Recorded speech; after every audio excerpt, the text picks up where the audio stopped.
And everybody's got an opinion, on what they feel like should happen or what they feel like will happen. And bottom line is the decision's been made. Now you just see if the right decision was made. This is a tough spot for Doug Marrone, although he went with the safe, conservative route here, right? I mean, 9 out of 10 times I think people, if you polled them, would say, yes, I'm going to go with this route. And so I think that was the way we thought he would go. I think it's the way he went. But there's still one more story to be told. Did he make the right decision? Correct. And Nick Foles has to prove him right there, because otherwise everybody will assume Gardner Minshew was about to win Rookie of the Year in the NFL. He was about to do the same exact thing, if not better, and grow in the second half of the season. And we're not going to find that out. We won't know that. That will be an emptiness that people will have on the Gardner Minshew front. And so what Nick Foles has to do is exactly kind of what Gardner Minshew did. Gardner Minshew made us forget for a little bit that Nick Foles got hurt. Yeah. And now Nick Foles has to make everybody forget that Minshew mania kind of happened for a couple months, and he also has to make everybody remember this is why you brought me here, is to go win football games, especially this time of year, and play well as an $88 million quarterback. And so that's his job now. And, the crazy thing is, though, if I'm a Jaguars fan, all I care about is winning and losing, right? I don't care about the Minshew mania stuff. I just care about my team having a good product on the field. And, yes, the most important thing for Nick Foles is to win those football games. But I just kind of have an inkling. I have a feeling where if he comes out against Indianapolis, is their defense pretty solid. If he comes out against the Colts, and maybe has a lackluster performance, Brent, dang well there's going to be a group of Jaguars fans that are going to be like, you know what? Get Minshew back in there. Like Foles he's rusty. He's underperforming. We want to see Minshew back in. So, not only I feel like does Foles have the pressure of winning football games, because any quarterback has that, but I also think that Foles now has the pressure of coming off the injury, being out for a couple weeks, and now having the pressure of being able to perform like an $88 million quarterback. Yeah, absolutely. We'll see. If he from one thing about Nick Foles, I don't know if there's a lot of pressure on him. I don't know if he'll feel that. Just being a veteran guy, I don't know. There's just a sense of, almost peace about this guy that you don't see it. He doesn't look like a guy that's going to get rattled. I just wonder how much he changes the football team. And there are two big things for me from a statistical standpoint. Third down conversion rate, I think, is right around 33% this year. Not very good for the Jacksonville Jaguars. League average is about 40%. Red zone. 31st in the NFL in red zone offense. Yeah. Now, I inquired about this a little bit, and I said, how much is this on Minshew? Because my take from the outside is twofold. One, Minshew, if you look at his numbers, they're not terrible in the red zone. But I also believe younger quarterbacks have more of a problem in the red zone early in their career than the veteran quarterbacks. You said it. Everybody says it. Things happen faster down there, so it's just natural as you're processing things.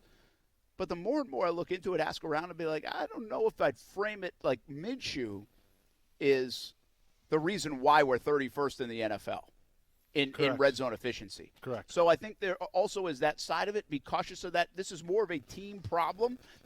I think they're not yin and yang, right? Yeah. I mean, Leonard Fournette's running at less than 2 yards a clip. The offensive line isn't playing as great down there.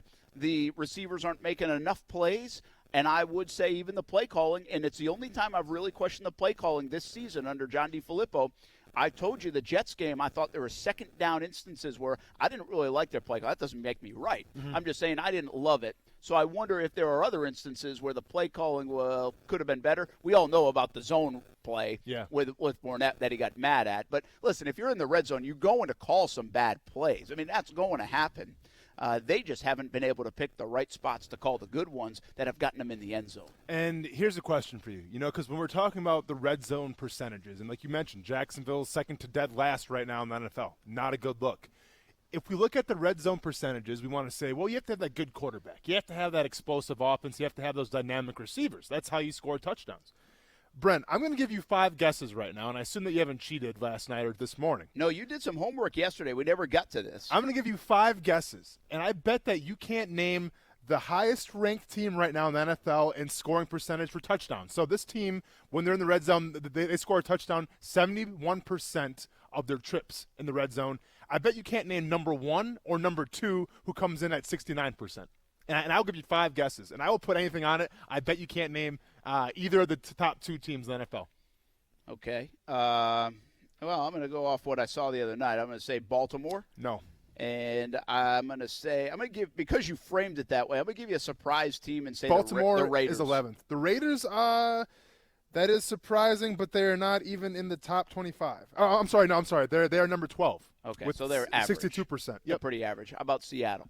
Seattle is 5th. Okay. Gosh, you framed this so. Let me go way outside the box and say a different offense, tough to defend maybe. How about Arizona? Arizona. They are not in the top 25. Okay, well that fits the bill. Yep. So anyway, I'm completely missing. I mean, Yeah. I could pick the Saints and the Patriots and all those teams, and I'm not going to do it because you're the one that told me basically not to do it the way you asked the question. And to be fair, the New England is converting 50% of their red zone trips to touchdowns, so they are 21st, and the Saints are 19th. What is 16th? What is average? What is 16th? Tampa Bay. But what the percentage? Oh, 60%. Is average. 60% is average. What are the Jags? I just know they're 31st. Yeah, the Jaguars were, I think, because I kind of took like a screenshot of the. I believe they were like 32%, something like that. Is that it? Yeah, something wow. like that. So they were that. So they're 30% off the average. Yes. Holy cats! I mean, I didn't realize it was that bad. I knew they were 31st. Yep. But listen, that to me is the difference in the season right now. Mm-hmm. You can. That's it. Yep. I mean, if you really want to simplify, now you can do a lot of different things. But the Jags kind of fixed the turnover margin. Now that goes backwards a little bit after last week's fourth quarter. Yep. But in general, they had been on the positive side through 8 games after the Jets and Cincy game with turnovers. Now, again, statistics can be misleading. I mean, you look at the first 6 games, the Jaguars forced 1 turnover, and then all of a sudden they got them going, and so it beautifies the statistics a little bit. All you need is 2 good weeks, and your statistics can flip. And I'm going to be honest. I mean, these stats could be a little bit flawed because the top 2 teams right now, red zone percentage. What are they? The Bills and the Titans. Okay, so here's the deal. You're right, by the way. That is stunning. Yes. Because the Bills' offense stinks. Brent, get this, though. The Bills convert 71%. Okay, so what the thing about it is we're going off percentage. My guess is their trips to the red zone are pretty far down compared to others, right? Yep. Like Kansas City's probably in the red zone quite a bit. Yep. See, I feel like the Jags, I don't know where they rank here, but I feel like the Jags have gotten into the red zone, or at least on the cusp of it quite a bit. Between the 20s, the Jags have moved the football. I mean, that's why Minshew's been able to put up numbers. Leonard Fournette's been able to put up numbers. But, when you can't get in, I mean, when the one time you couldn't get in from the 1 yard line or 2 yard line, 4 plays, remember a couple weeks back? Oh, that was Cincinnati. Correct. Well, is that on the quarterback? That can't be on the quarterback, right? No. So that's the thing, because we're talking about, and I get it, these aren't high explosive offenses, and like you said, they don't always get to the red zone, Brent. But at the same time, the Bills right now, they have a better record than the Jacksonville Jaguars. The Tennessee Titans right now have the same record as the Jacksonville Jaguars, okay? So they may have, from the stat purposes, from the player purposes, Jacksonville may be a lot more loaded on offense, but the Bills and the Titans are converting a lot more. Their percentages are better. So when we have quarterbacks like, the bad, quote unquote, the bad Josh Allen, as people call him, when you have quarterbacks like Ryan Tannehill or Marcus Mariota, these aren't quarterbacks that are going to knock your socks off. So you have to ask yourself, then what is it? Like, what allows them to convert so much? And I wish I had the answer. I'll tell you this, though. Both teams have pretty solid offensive lines, and both teams can pound the rock. Well, and I think that's it, man. See, I think when we've talked about this over the last month or so, I think it's interesting because, the red zone's the 20 and in.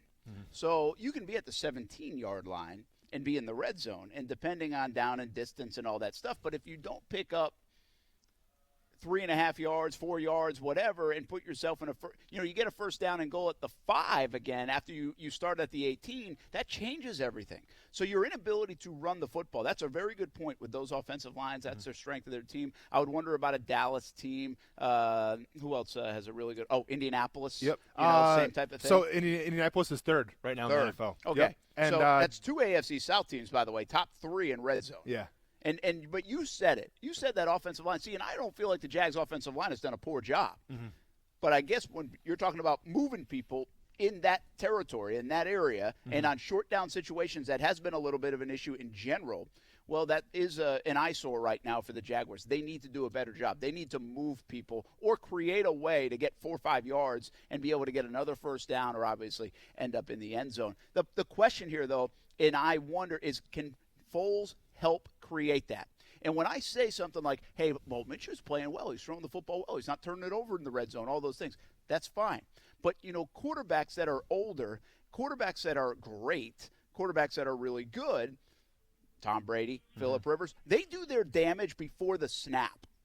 They see things before the snap. That's what everybody will tell you. So is there something maybe Foles will see before the snap to eliminate a couple of plays or check them into the right play that maybe Minshew has not done?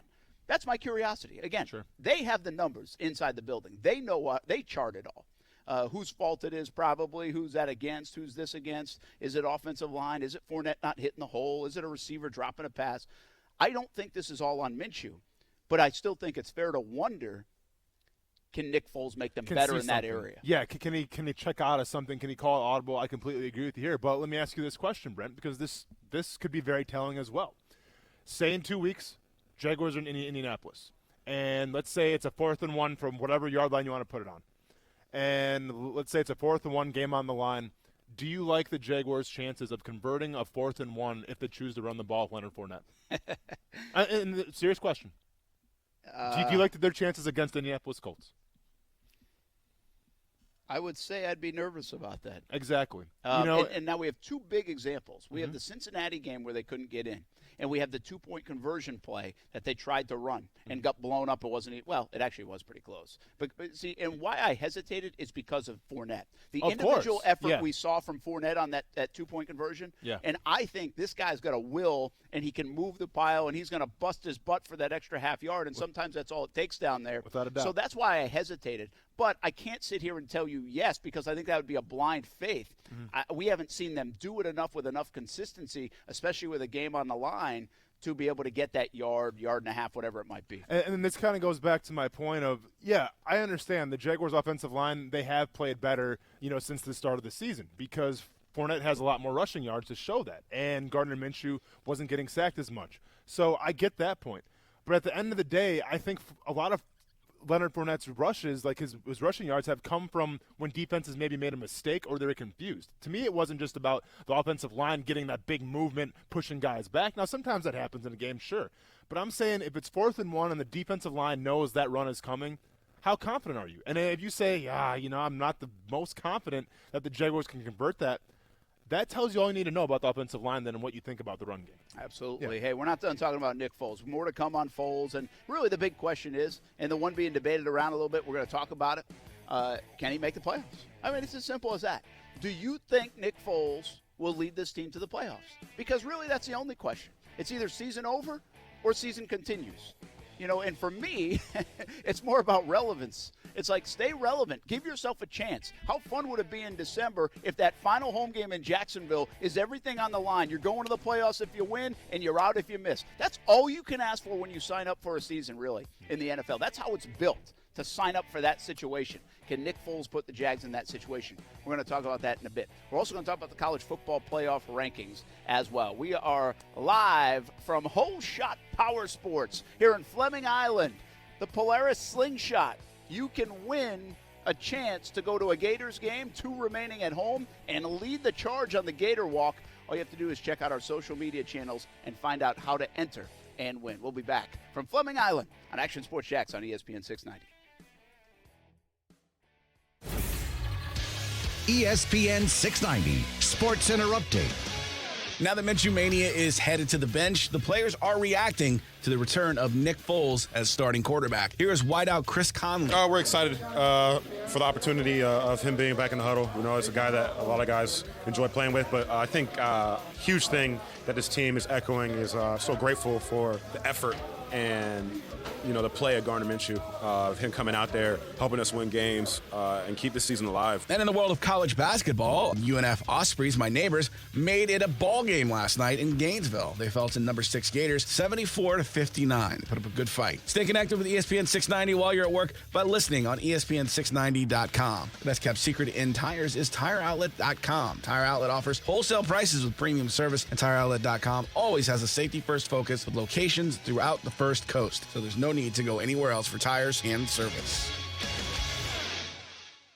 Vida de Louis, a locally owned tequila right here in Jacksonville, wants to help our friends in the Bahamas. Hey, everyone, this is Austin Lane. And I'm Brett Martineau. Vida de Louis is one of the smoothest tequilas you'll ever taste. It's made in Tequila, Mexico, and shipped directly to Jax Beach. But Vida de Louis has friends all over the world, and that includes in the Bahamas. Help us raise money for the Treasure Key Relief Fund and Hopetown Rising. Check out Vida de Louis on social media and the website vidadelouis.com. 50% of all merchandise will go to these funds. Please help Vida de Louis help the Bahamas by going to vidadelouis.com.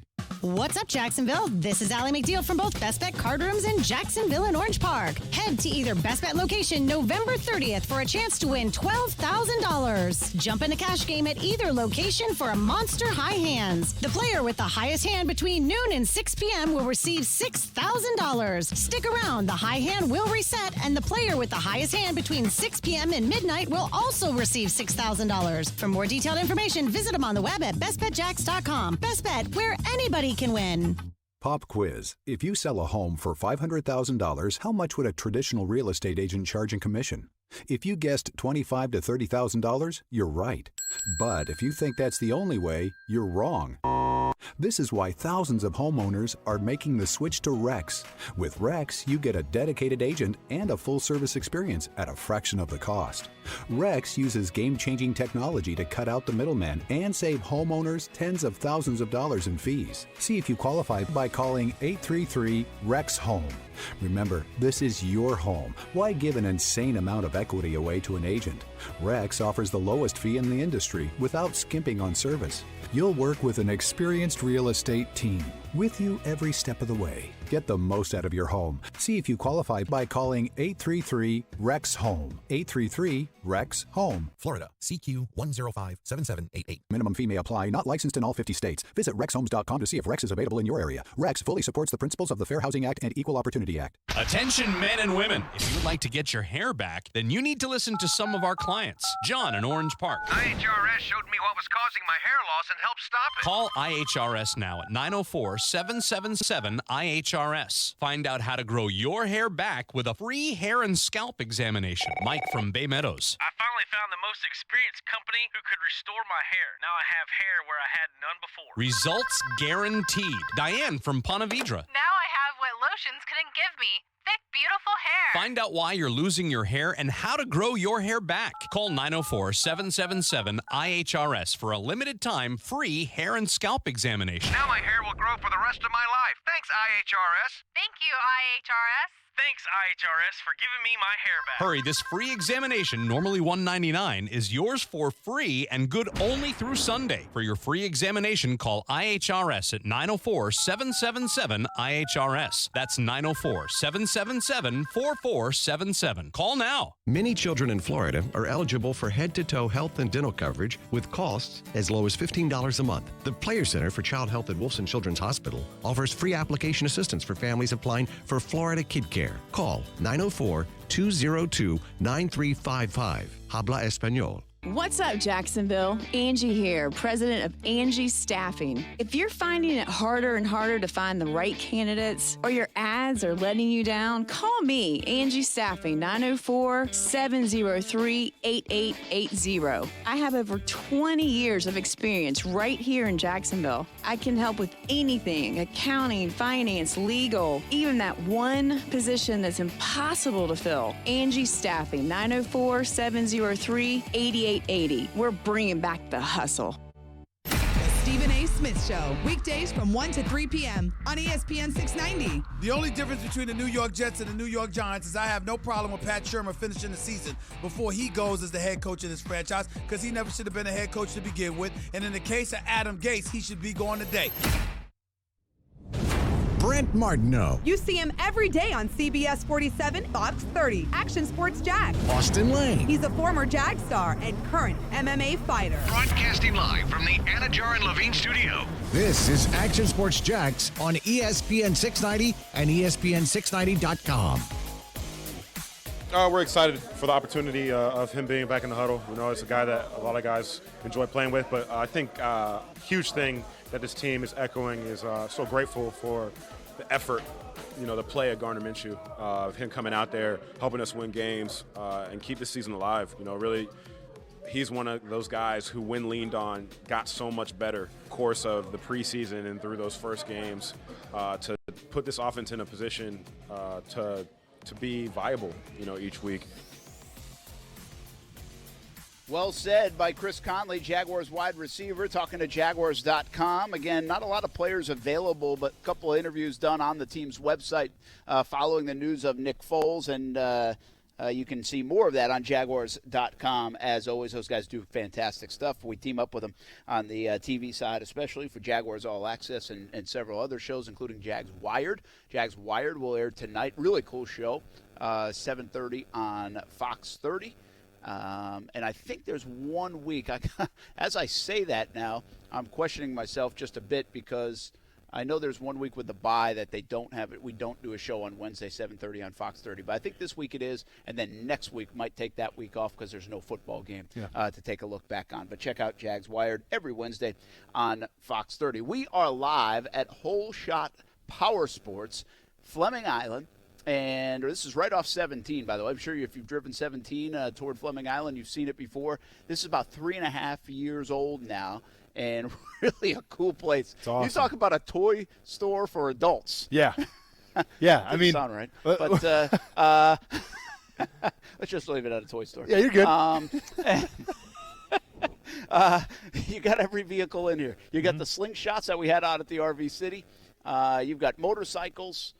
You got off-road vehicles, and I am not like an expert at some of this stuff, so I really probably call them the wrong names. No, you're okay. But they really look cool. Like all this, we saw a bunch of these at RV City too, not just a slingshot. Yeah, I'm talking like right behind me. I don't know how many people can see like the red vehicle behind. Well, yeah, me. this red thing right here, it looks like it's Baja rated, man. You can take it on the Baja, whatever, 400, 500, and pound some serious laps with that thing. That thing's mean. We're gonna hop in one of these things and do the I'm next looking forward segment, to it. maybe, Yeah. or next hour. Or So we'll mix it up a little bit. So obviously, we have some cycles here too. I mean, are you kind of a cycle guy? Would you get a motorcycle or not? Well, I wouldn't say. I don't know if I'd say I wouldn't. Yeah. But I will honestly just admit I haven't been. And when I was a kid, my uncle had a motorcycle. He would take us for a spin on the motorcycle. It was awesome. Yeah, for sure. But I never really thought about doing it myself. So, Yeah.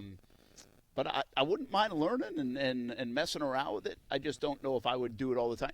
I have the lifestyle doesn't fit anything. Like I've told you before, I want an RV. Well, it makes no sense for me to get an RV. Yeah. It just doesn't. Mm-hmm. You still have a family, though. Like, that makes sense. It doesn't make for the we never use it. Oh, yeah, you It's never not travel practical. that much. Yeah, you know what I mean? Correct. So it just doesn't fit that lifestyle right yet. But speaking of Polaris Slingshot, we had out at RV City last week.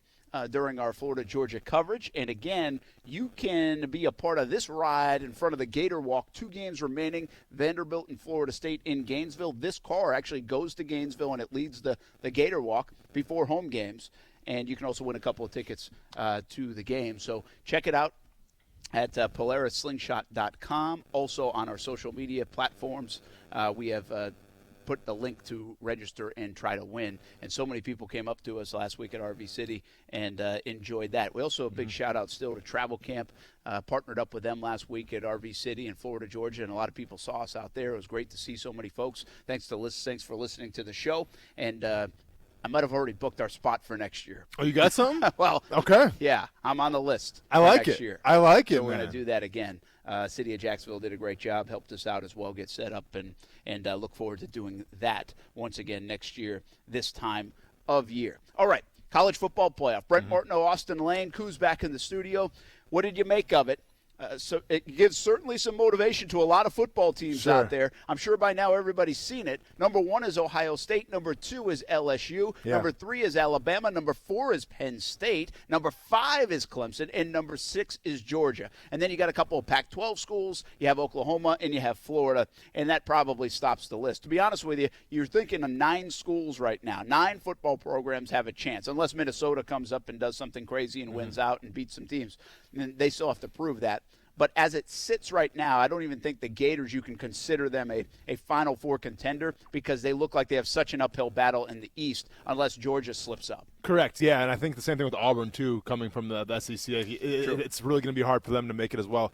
What do I think about the college football playoff rankings? Well, Where's number Wisconsin? One, well, I'm that ship has sailed, okay? It's funny because it seems like I seem to jinx whichever team I talk about. I'm talking to Jason Fitz, right? Like I brought up UCF. Hey, should they be considered, if they go undefeated, should they be a playoff team? Well, the very next week, they get beat. Then we start talking about Wisconsin. Me and Fitz are going to do our own podcast for the Wisconsin Badgers. What happens? Illinois comes to town, and it's like, oh, thanks for playing. You're out. So, I gave Ohio State a lot of praise talking to Fitz this week. So if Ohio State gets beat for whatever reason, I think they're playing Illinois, or I forgot who they're playing. Well, that's Wisconsin. Well, yeah, but if they get beat, man, then I definitely speak the curse. But all things considered, it just goes to show you that the college football playoff is listening to our show, Brent, because Ohio State number one, it may kind of tick a lot of people off because you say now the quality of wins, Wisconsin maybe isn't as good as we thought they were. So does Ohio State deserve to be number one? And in my opinion, I think they do, because it's like I said yesterday, I don't think Ohio State right now has showed any kind of weakness whatsoever. I think that they're elite in all three phases, in special teams, in offense, and in defense. Their defense has been pretty much able to shut down everybody. I think Florida Atlantic, the game that you went to, I think was the highest scoring game that a team put on Ohio State. 21 points. And granted, that's the first game of the season. Guys are still kind of getting conditioned and everything like that. So that doesn't surprise me. But you want to talk about Alabama, the great and mighty Alabama. Well, Ole Miss was dropping 30 points on them. South Carolina put up some points against them. So from that perspective, I like Alabama at number 4. Now, what does that do, though? Because I'm sorry, number 3. And LSU's number 2. Correct? Yeah. So when you put LSU number 2 and Alabama number 3, don't think that's not going through Alabama's mind right now. And I get it. These are just the preliminary rankings. These are obviously going to change as the college football season, goes on. But don't tell me that Nick Saban isn't posting up the rankings right now in the locker room and showing, hey, people think that LSU is better than us. Let's go ahead and prove them wrong, on this Saturday. So that's a little extra motivation, I feel like, for Alabama. And the Penn State, I understand because they're undefeated. But it's weird seeing 2 Big Ten teams right now and 2 SEC teams. It is strange to see that. And really, the biggest one was Clemson on the outside looking in right now. Correct. Because they have a lot of street credibility here, considering the fact that what have they done over the last 4 or 5 years? It's been impressive. Yeah. And that's what, to me, Clemson doesn't get treated the same as Alabama. Now, does Alabama play in the SEC? Yes. Mm-hmm. Should they be more rewarded for that? Yes. But they've played nobody as of now. They've played nobody. I think they've played one team with a winning record. That's it. I mean, and yet Alabama gets put up there all the time. And, again, they've earned a lot of, I think, the equity that builds up in people's minds subconsciously. But so has Clemson. So Clemson's probably the team, in my opinion, that's out there right now. And Dabo Swinney's like, we are getting no love. Just because the ACC stinks, we get no love. Yeah, we had one tight game, but you know what? We won that game, and we still get no love. Look at this. Look at these national championships. Look at this trophy case, the ACCs. Look at everything we've done the last 5 years, and we still can't get respected. I think Dabo Swinney has way more ammunition than even Nick Saban. And I think you could make the case, and it's not worth making the case because all these things will play out, but Alabama hasn't beaten anybody. Yeah, we can sit there and say they're good because they're always good, but they haven't. Now, that all changes on Saturday, so that's why it's a moot point. The other part, I would actually say even LSU has more of bulletin board material off this ranking than Alabama does. I think you rank it Clemson and then LSU. LSU's number 2, and they should be happy to be number 2 because, well, that's good for them. They haven't been here in a while in this kind of position, so I think they appreciate that. But they have quality wins, man. I mean, they have beaten 2 top 10 teams, and they beat Texas. Now, all of a sudden, Texas has slid. They're not even ranked, so it hurts them. Yep. I think the surprise for me was if you did the eye test on what Ohio State has done, I would have probably said outside of Wisconsin, have they played anybody? Well, I guess the strength of record, the strength of schedule. It's coming up now. Well, I know, but the strength of schedule for Ohio State actually was better than LSU and Alabama and Clemson and the rest of them when it all played out, which was surprising because I just wouldn't say, yes, have they mollywopped people? They have. But I just didn't feel like they'd played anybody outside of Wisconsin. And the computers show that they have more than the other team. And the one thing about Ohio State, too, is every single year it's the same thing with them, where they play this one game where, they're supposed to beat the team and they just come out flat and the team just ends up beating them, whether it's Purdue or whether it's Iowa. Well, this year, you're not seeing that from Ohio State. No, Ohio State's beating everybody. Last 2 games of the year will be Penn State and Michigan. Yeah. And of so course, they're going to earn it right there, and they're then the gonna Big earn Ten championship most likely. We'll be back from Fleming Island on ESPN 690. We'll continue this conversation plus a little ballin' and fallin' next. See, very intrigued by the Dan Le Batard Show on ESPN Radio. And finally, Popeye's chicken sandwich is officially coming back. Yeah! They got the bread in? I feel like people owe us a thank you for getting that, applying the pressure needed to get that chicken sandwich back. We're going to take credit for that. I'm good with that. I am totally fine with that. Everyone good with that? All right. Thank us. The Dan Le Batard Show with the Stuttgarts on ESPN Radio and ESPN News.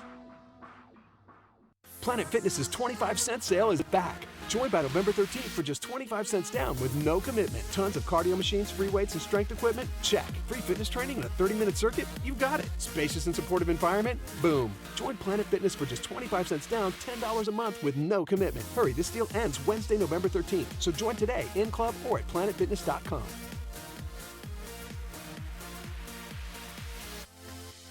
Annual membership fee applies. Planet Fitness clubs are independently owned and operated. See club for details. Right now at T-Mobile, get the best deal on the newest iPhones. 4 iPhone 11s with 4 lines, just $35 a line. Hey, Joe, tell that squirrel story again. Yeah, come on, Joe. No. Oh, I have a 4K video I took on this iPhone 11. Let's see it. Come on, really? Ah, bear! I swear that squirrel looked like a bear. This crystal clear 4K video says otherwise, Joe. Well, I'm just happy we could contact a ranger with T-Mobile's powerful signal. For a squirrel? Get to a T-Mobile store today and get 4 new amazing iPhone 11s with 4 lines. Now just $35 a line with qualifying trade-ins. Switch today. Video streams at 480p via 24 credits for well-qualified buyers. $30 plan plus $5 phone with autopay, plus taxes and fees. If you cancel, credits may stop and remaining balance due. Contact us. Qualifying credit, service, and finance agreements required. 0 down plus $29.17 times 24. Pre-credit price $699.99. 0% APR. We're local, you're local, shop local. This holiday season, shop local retailers right here in the 904. When you shop local retailers, you're making an investment in our own community. Shop the 904. Powered by Cox Media Group. What's the fastest way to get behind the wheel of a 2020 Toyota? Toyota Rent-A-Car from my friends over at Arlington Toyota. The 2020 models are now arriving at Arlington Toyota, and Toyota Rent-A-Car is the best way to try it before you buy it. Got a road trip coming up? A long weekend with the girls? Or a football getaway, maybe? Toyota Rent-A-Car at Arlington Toyota's got you covered with an amazing selection of 2020 Toyotas that are road and rental ready. Everything about renting a Toyota from Arlington Toyota is easy. They've got amazing 2020 models, simple online reservations, and staff that's always eager to help. Gotta tell you, the hardest part's gonna be when it's time to turn your rental back in. These 2020s are sweet. Toyota Rent-A-Car from Arlington Toyota is ready to put you behind the wheel of a 2020 Toyota for your next adventure. Just visit arlingtontoyota.com. That's arlingtontoyota.com and get your online reservation started today. Journey is coming to the ViStar Veterans Memorial Arena in 2020, and ESPN 690 has your tickets to the show. You've got 2 chances to win all week. First, listen to Action Sports Jacks at 4:15 all week long. If you don't win there, you can register for your chance on the contest page on ESPN690.com. Now, back to Action Sports Jacks on ESPN 690 and in the TuneIn Radio app. If I don't say 8-0, then I'm not the best at what I wouldn't be the best at what I'm trying to do. And so when we get a question of, how do you feel? Well, I feel disappointed because I haven't done a good enough job, because of where we are now. So we're going to fight our asses off and work our way back into, getting ourselves in position to play a game, because like I told the team, and I always tell you guys, is that, we had an opportunity to put ourselves in a really good position, and we didn't take advantage of it. That's Doug Marrone yesterday talking about Nick Foles and Gardner Minshew and really his entire football team through 9 games as they sit 4-5. We're going to get into in the next segment, can they make the playoffs? Will they make the playoffs with Nick Foles? That's going to be the topic in just a few minutes. But I want to continue on with the college football playoff and combine it at least for my ballin' and fallin'. So that's on the way. I do also want to share, and we don't usually cross over platforms like this. We do have John Bachman every day and tells us what's coming up on CBS 47 and Fox 30. There's a big story happening in Jacksonville today. There's an Amber Alert out for a little girl, a 5-year-old girl, Taylor Williams. CBS 47, Fox 30, Action News Jax covering this story for the last few hours. So the latest updates there online, on the app, and on TV. And obviously the 5 o'clock news coming up in just about an hour. But her mom reported her missing from their Brentwood home. After putting her to bed at midnight last night. JSO searching around that home and an apartment complex where they just moved from on the south side. They have boats and dogs and dive teams at Southside Complex. And once again, there's team coverage. Sky Action News Jax is up, and obviously a bunch of police activity and everybody looking for this little girl. So thoughts and prayers with 5-year-old Taylor Williams, and hopefully she is found soon and safe. For the latest updates, go to actionnewsjax.com, WOKV as well on the FM side, 104.5, and CBS 47 and Fox 30. So we'll keep you updated if there is any new information. Back to the college football playoff committee. We talked Ohio State. We talked that top 6. We didn't really talk Georgia. A little bit, and it's simple. You win and you're this time of year. You win and you're just going to continue to probably place you want to go. Correct. I think there are very few people that can't be, except for a team that I'm going to have in the ballin', and that's fallen, and that's coming up. But my ballin', I'm going to start with the Pac-12 teams. The Pac-12 was written off, right? Pac-12's dead. Pac-12, they stink. They're not good enough. Stanford's even down this year. USC has been down for years. Washington and Chris Peterson, I love the guy, but he hasn't really got it done. Even with Jacob Eason, just been UCLA and Chip Kelly, nothing. Yeah. Well, Oregon and Utah, by the way, was making that comeback a little bit. They're not dead. I like that defense. They are not dead in the Pac-12. Oregon with what you would call a good loss against Auburn on the last play of the game, essentially early in the season. It's the first game of the season. Yeah. And Utah, I don't think it's a good loss. It's at USC, but they are in the mix. And if they win the Pac-12, they have a distinct chance to get in the college football playoff. I found it interesting last night that they could still be balling someone from the Pac-12, even though I think in everybody else's minds, they probably said, yeah, Pac-12's done. They each have one loss or more. Yeah, I'm going to be honest. I had no idea Utah was still even in it, like even in the running. It kind of surprised me. Called little Pac-12 after dark. But it's like you said, Brent. I mean, I think we're so biased on the East Coast that sometimes maybe we don't really pay attention to what's happening on the West Coast. Like, I knew Oregon was having an okay season, but really it was like that Auburn game that kind of left the bad taste in your mouth. It's like, they can't compete with the SEC team. But, here we are now talking about if Oregon can run the table, what happens then? I think we got to take a look at Oklahoma as well. With the big moment. Okay. Joe Burrow, by the way, Joe Burrow is getting all the headlines, and Tua gets all the headlines, and Lawrence gets all the headlines. But Justin Herbert is not getting a lot of headlines, and I think he's got 25 touchdowns, 2 interceptions. So I think that's part of the Oregon story. You're like, well, what's going on with Herbert? And it's like, he's just okay. He's kind of pedestrian. He's not really doing all these things.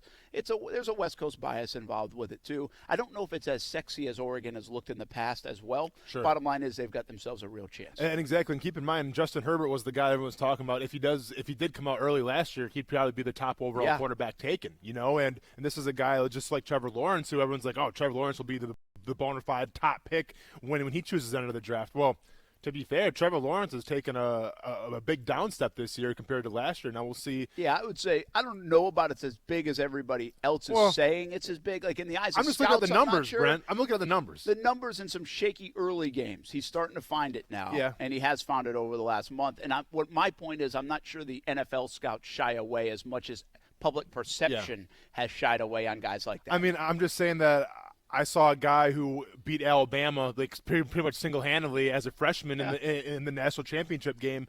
The same guy this year, who had trouble with North Carolina, who had trouble with, some pretty mediocre ACC teams. We live in a world, though, where if you don't play good every single game, people start getting on you. Jake Fromm, look what he did. He bounced back. I was getting on him, too. Game. Yeah. He played one bad game in his entire career, really, against South Carolina, and everybody's on him. He's still a good football player. Okay, Yeah. ball, and then we'll do falling on the other side. So your balling was, I'm sorry, what was your balling? The Pac-12. Oh, Pac-12, okay, I got you. So my balling real quick, Brent. So since we're talking about NBA right now, so there's been a rookie that scored 100 points in his first 5 NBA games. First guy to do it since Kevin Durant. John Morant? Do you know who it is? No. Oh.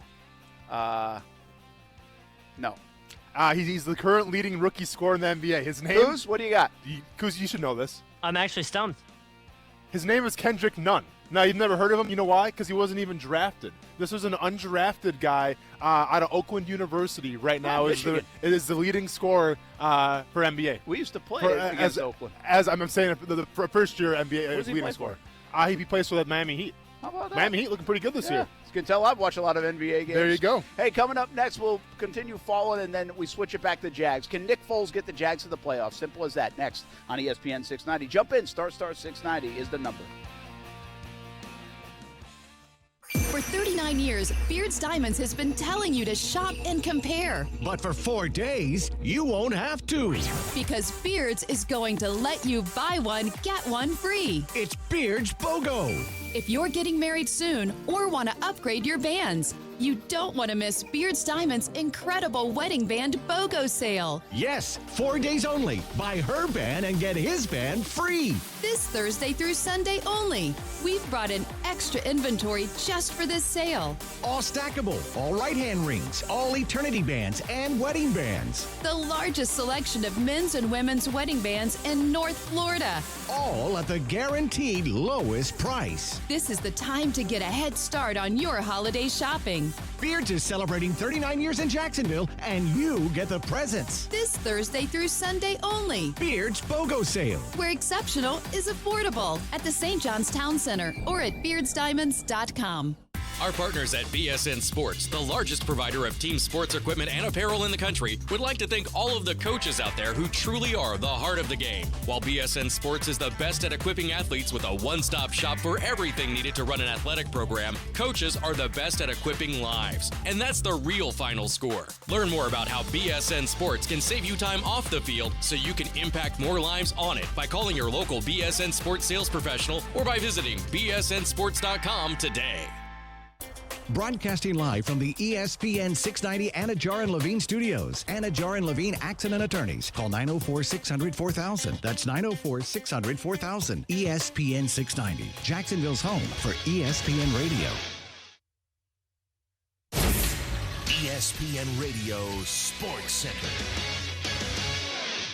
I'm Christine Lisi. Chiefs quarterback Patrick Mahomes got more work at practice today as he continues to make his way back from a dislocated kneecap suffered 20 days ago.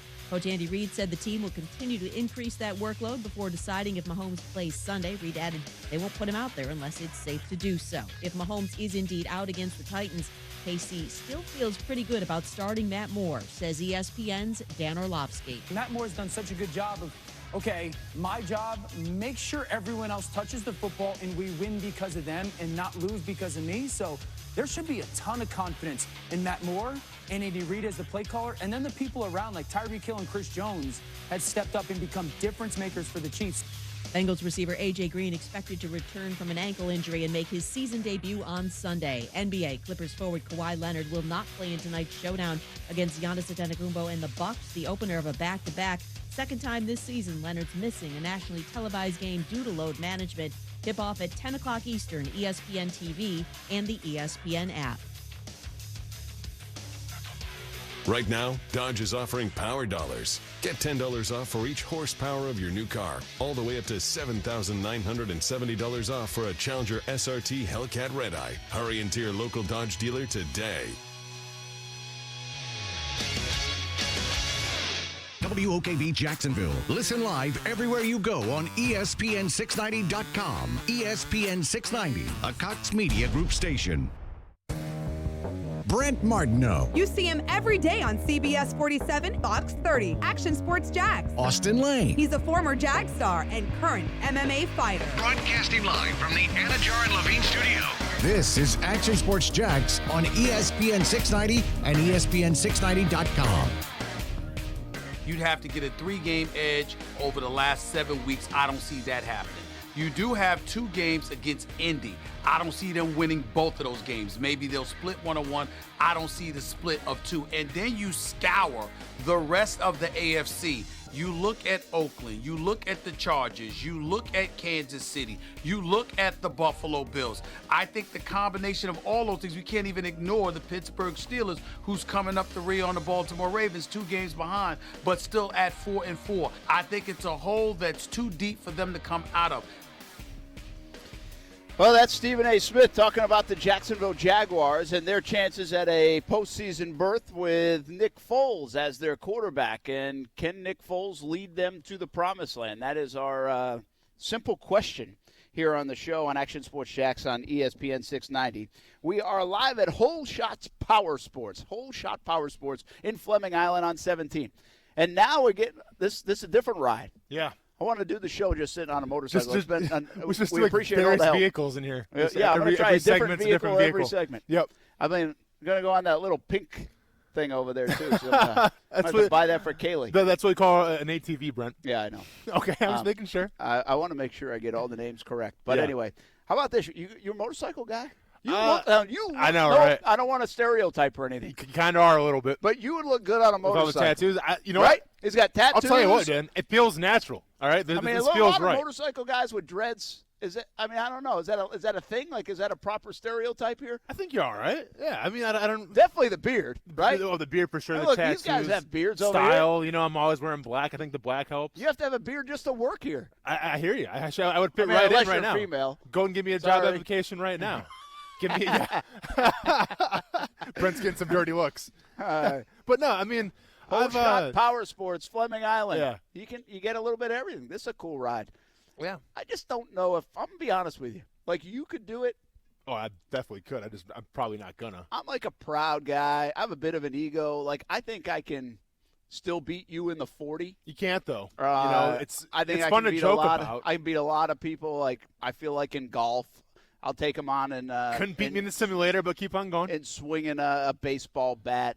You probably got me there. I probably have better hands than like Marcel Robinson, even though he thinks he's got the best hands ever. If I went and caught a pass, I'll take you on in a free throw shooting contest or even hoops. I mean, I do have 7 career points for the Jacksonville Giants. I don't know if you knew that. True story. But I really don't know if I'm being honest with myself. I'm man enough to ride this thing. Really? Are you feeling a little intimidated right now? Yeah. I mean, it just doesn't. I don't know. I feel like I either got to get a little belly on me, grow a beard. Do something. I don't know. I'm not saying you need a belly to ride a motorcycle, but me personally, I need a little bit more beef to me. I need a little bit. I need to be a little bit more manly, I guess, to ride this thing. Well, is what I'm saying. I'm going to be honest, Brent. I mean, I'm looking at you right now, and you may appear nervous, but to me, you look independent, you look badass, you look ready to roll. Yeah. So that's just my perspective of looking at you. I think they were pointing to the more motocross kind of style bike. There we go. Rather than the big deal. Big dog, yeah, So, for sure. Anyway. Well, and I kind of listen, I would love to have one of these. I think my wife's into them. I'm sure she would encourage me to have one. Really? As crazy as that sounds. Now, that's cool. But I just know my wife personality. doesn't always write off. These guys are all jealous. I think she had some friends back in college that had some, so I think she used to ride with them. That was like in her college days, they'll call those. And that was a long time ago because she's older than I am. So from that perspective, though, I just feel like with my personality, I would try to push it too far. Yeah, because, I can see that. You've never seen me snowboarding, but if you saw me snowboarding, you understand what I'm talking about, or skateboarding, whatever it is. Like, I enjoy adrenaline, and I enjoy pushing things to the limit. And this is this thing between my legs right now that I'm sitting on. This is not something I feel like you want to push to the limit. Yeah, probably not. Yeah. That's a good. You got to know your limits. Oh, I mean. Yeah, I understand what's going on. Let's just say that. You'd look pretty good on it, though. Yeah. All right, Brent Martineau, Austin Lane. Again, we are Whole Shot Power Sports, Fleming Island, hanging out here. Polaris Slingshot right behind us, but we're going to kind of mix it up every hour on some of the different vehicles we're on, which is kind of cool. We got to do follow-in, and then the simple question of Nick Foles in the playoffs. My follow-in real quick to continue the college football playoff was Oklahoma. Sure. Because I feel like in the position they are, they're one loss to Kansas State mess up, and they seem to do it every year too. Yeah. They seem to be that team that messes up once a year. This one could be really costly. The Pac-12 teams ahead of Oklahoma says a lot, and I'm not sure Oklahoma with Texas falling out of the mix and everything else in the Big 12 outside of like a Baylor, right? Yeah, I'm still undefeated. Yeah, I don't really know if Oklahoma can impress enough to get back in the fold regardless of what happens. They need a train wreck in front of them in the college football scene, I think, to get back in the Final Four. Yeah, I agree with you. That Kansas State loss, it was huge. Bad.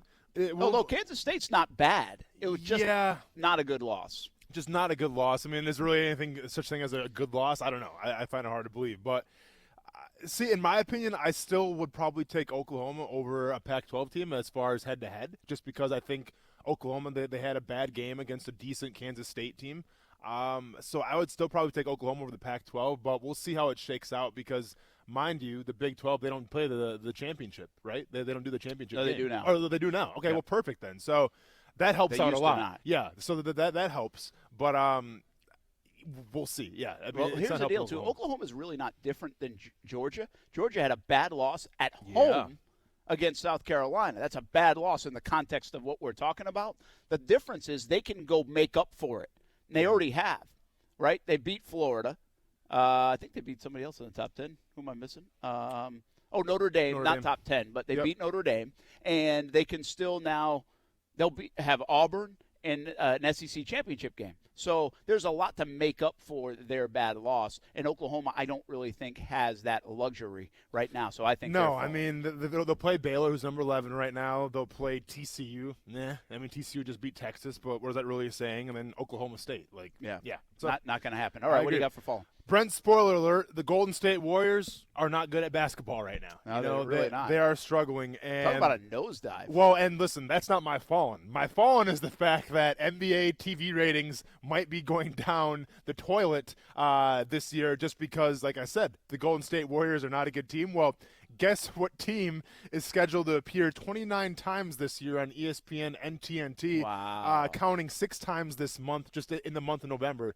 The Golden State Warriors. Well, it's probably good to get them out of the way while football's going on. Your ratings aren't going to be that high anyway. Yeah. So at least get them out of the way. But for sure. What a big blow. I mean, 29 times this year. We won't do it right now. We'll talk about it a little bit later on as the basketball season heats up. I mean, some people believe it already has. In my world, it hasn't. Sure. So, I think what are they like? Like, what team are they like just nosediving the way they have? Now, again, it's been bad luck. Mm-hmm. It's injuries and free agents and all those kind of things. It's really been uncontrollable. But, I mean, you're talking about a dynasty to a team that's really going to struggle to win games. I mean, just win games in general. But that's kind of the story of the NBA, Brent, where it's like where you have, 1 or 2 star players, if they leave or if they get hurt, the team's done. I mean, look at the Miami Heat a couple years after LeBron James left and then Dwayne Wade left and all those guys left.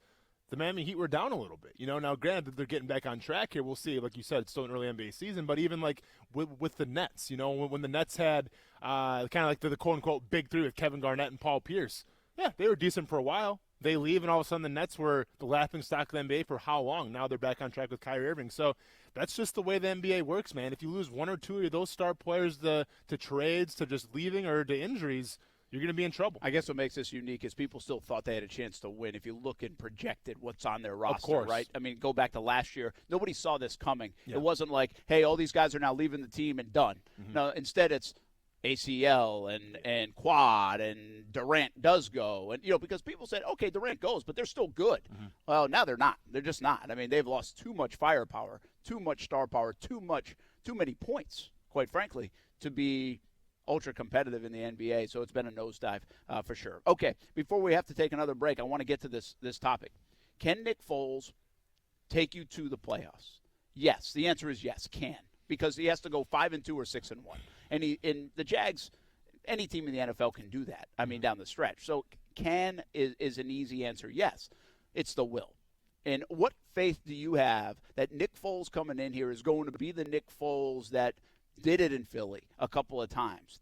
Are they equipped to be able to make a run? I mean, the path to the playoffs for the Jags is simple for me. You've got to at least get 5-2. That will get you to 9-7. And if you beat the right teams and you win tiebreakers and all that stuff, but give yourself a fighting chance at 9-7. Now, if you get to 10-6, I think you're in. So, I mean, if you go 6-1 or 7-0, heck, you're in. I mean, without a question.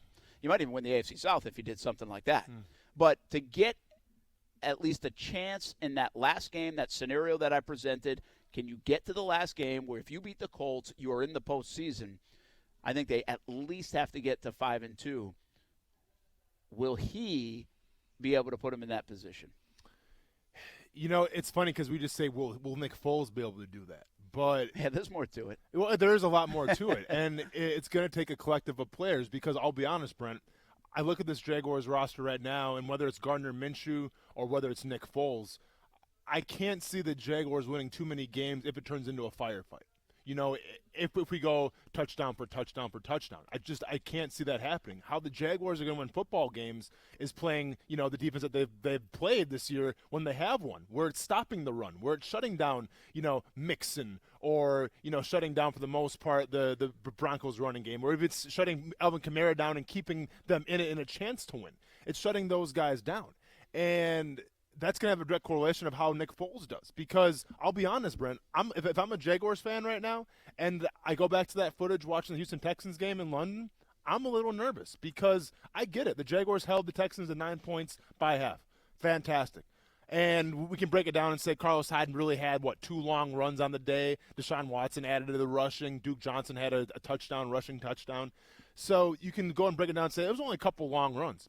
That's fine. There's only a couple long runs in Carolina, too, and you saw what happened there. And you're getting ready to take on a schedule now that is going to feature some pretty good running games with the Tennessee Titans, with the Indianapolis Colts, even with the Oakland Raiders, even with the the Los Angeles Chargers now. Melvin Gordon's starting to get back going as well. So from that perspective, you got to be great in the run game. You have to help out with the clock, and you help out the clock, you help the quarterback. So can Nick Foles will his team? He can't do it by himself. I don't think he's that. He's not a Patrick Mahomes. He's not an Aaron Rodgers. He's not a Tom Brady in his prime. But if he gets the help to do it like he did in Philly, he has a chance to do that. That's an interesting way to look at it. But I'm not sure I agree with you in terms of the winning a firefight. We'll go take a break, and when we come back, we'll talk about that part of it. You know, I think it is fair to wonder, and what you're saying and what I'm saying and kind of where we'll differ a little bit is we are still confused at what the Jaguars' identity is as a football team. Correct. And so do they have to play lights out on defense? Yeah. Can they score 30 points? I'll make my side of the argument that I think they could potentially win firefights. They could win shootouts. They could win those kind of games. I don't know if they have to win just by holding teams to under 20 points. Well, I'm saying right now, Brent, when you disagree with me after this next segment, you better come correct because I'm feeling pretty masculine on this motorcycle right now, all right? And I don't want to get physical. I'm just saying. It's not my personality. It's the motorcycle. Listen, let's just wait to see if you have that fight on Saturday night, all right? Sounds good. We can fight after that. Deal. We're coming back from Whole Shot Power Sports in Fleming Island on Action Sports Jax on ESPN 690. Your thoughts? Will Nick Foles bring the Jags to the playoffs? Star 690 is our number.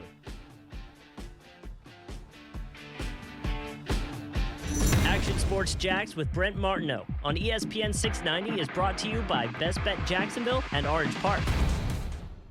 Now, the First Alert forecast on ESPN 690.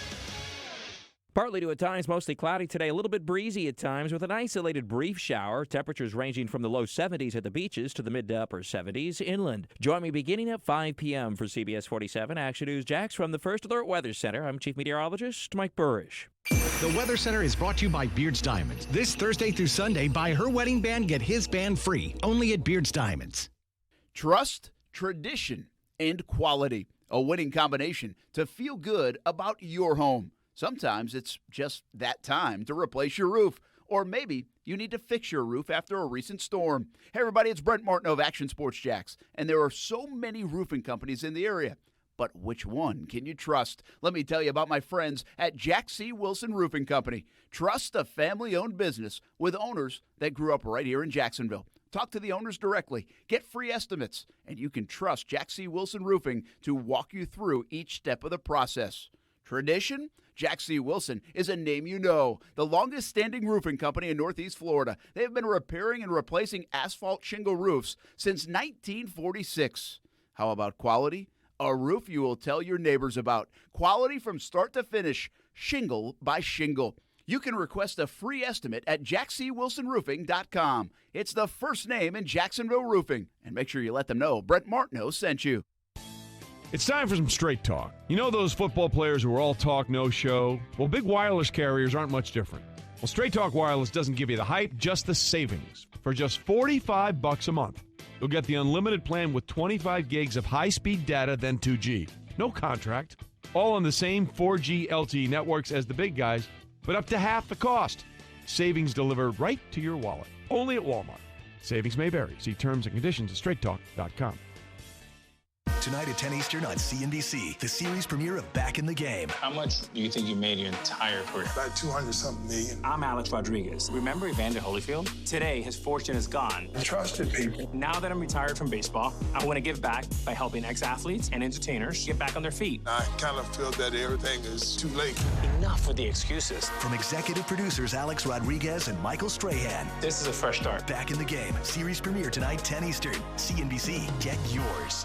Join Planet Fitness by November 13th for just 25 cents down, $10 a month. No commitment. Tons of equipment, free fitness training, and more. Join in club or at planetfitness.com.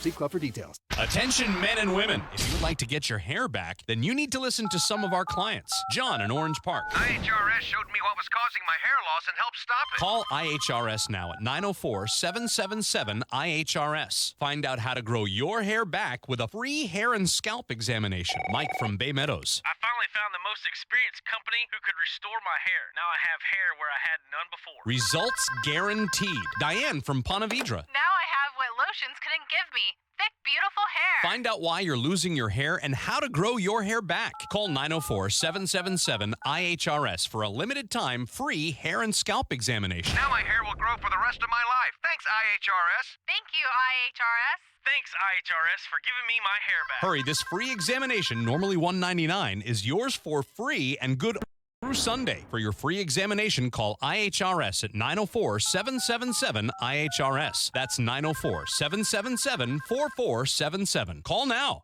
Shop the 904. This holiday season, shop local retailers right here in the 904. When you shop local retailers, you're making an investment in our own community. When you shop locally owned businesses, most of the money you spend with them stays right here in our community. Locally owned and operated businesses give our community character by offering unique options for shopping and dining. They are a big part of what makes living in the 904 so great. Shop the 904. Powered by Cox Media Group. Alexa, how do I drive more customers into my business? First, people will need to hear about you. Then you need to be online where they look for you. Then you need I don't have time for that. I need to run my business. Okay, searching for a local team that can help. Local Solutions. Visit JacksonvilleLocalSolutions.com today.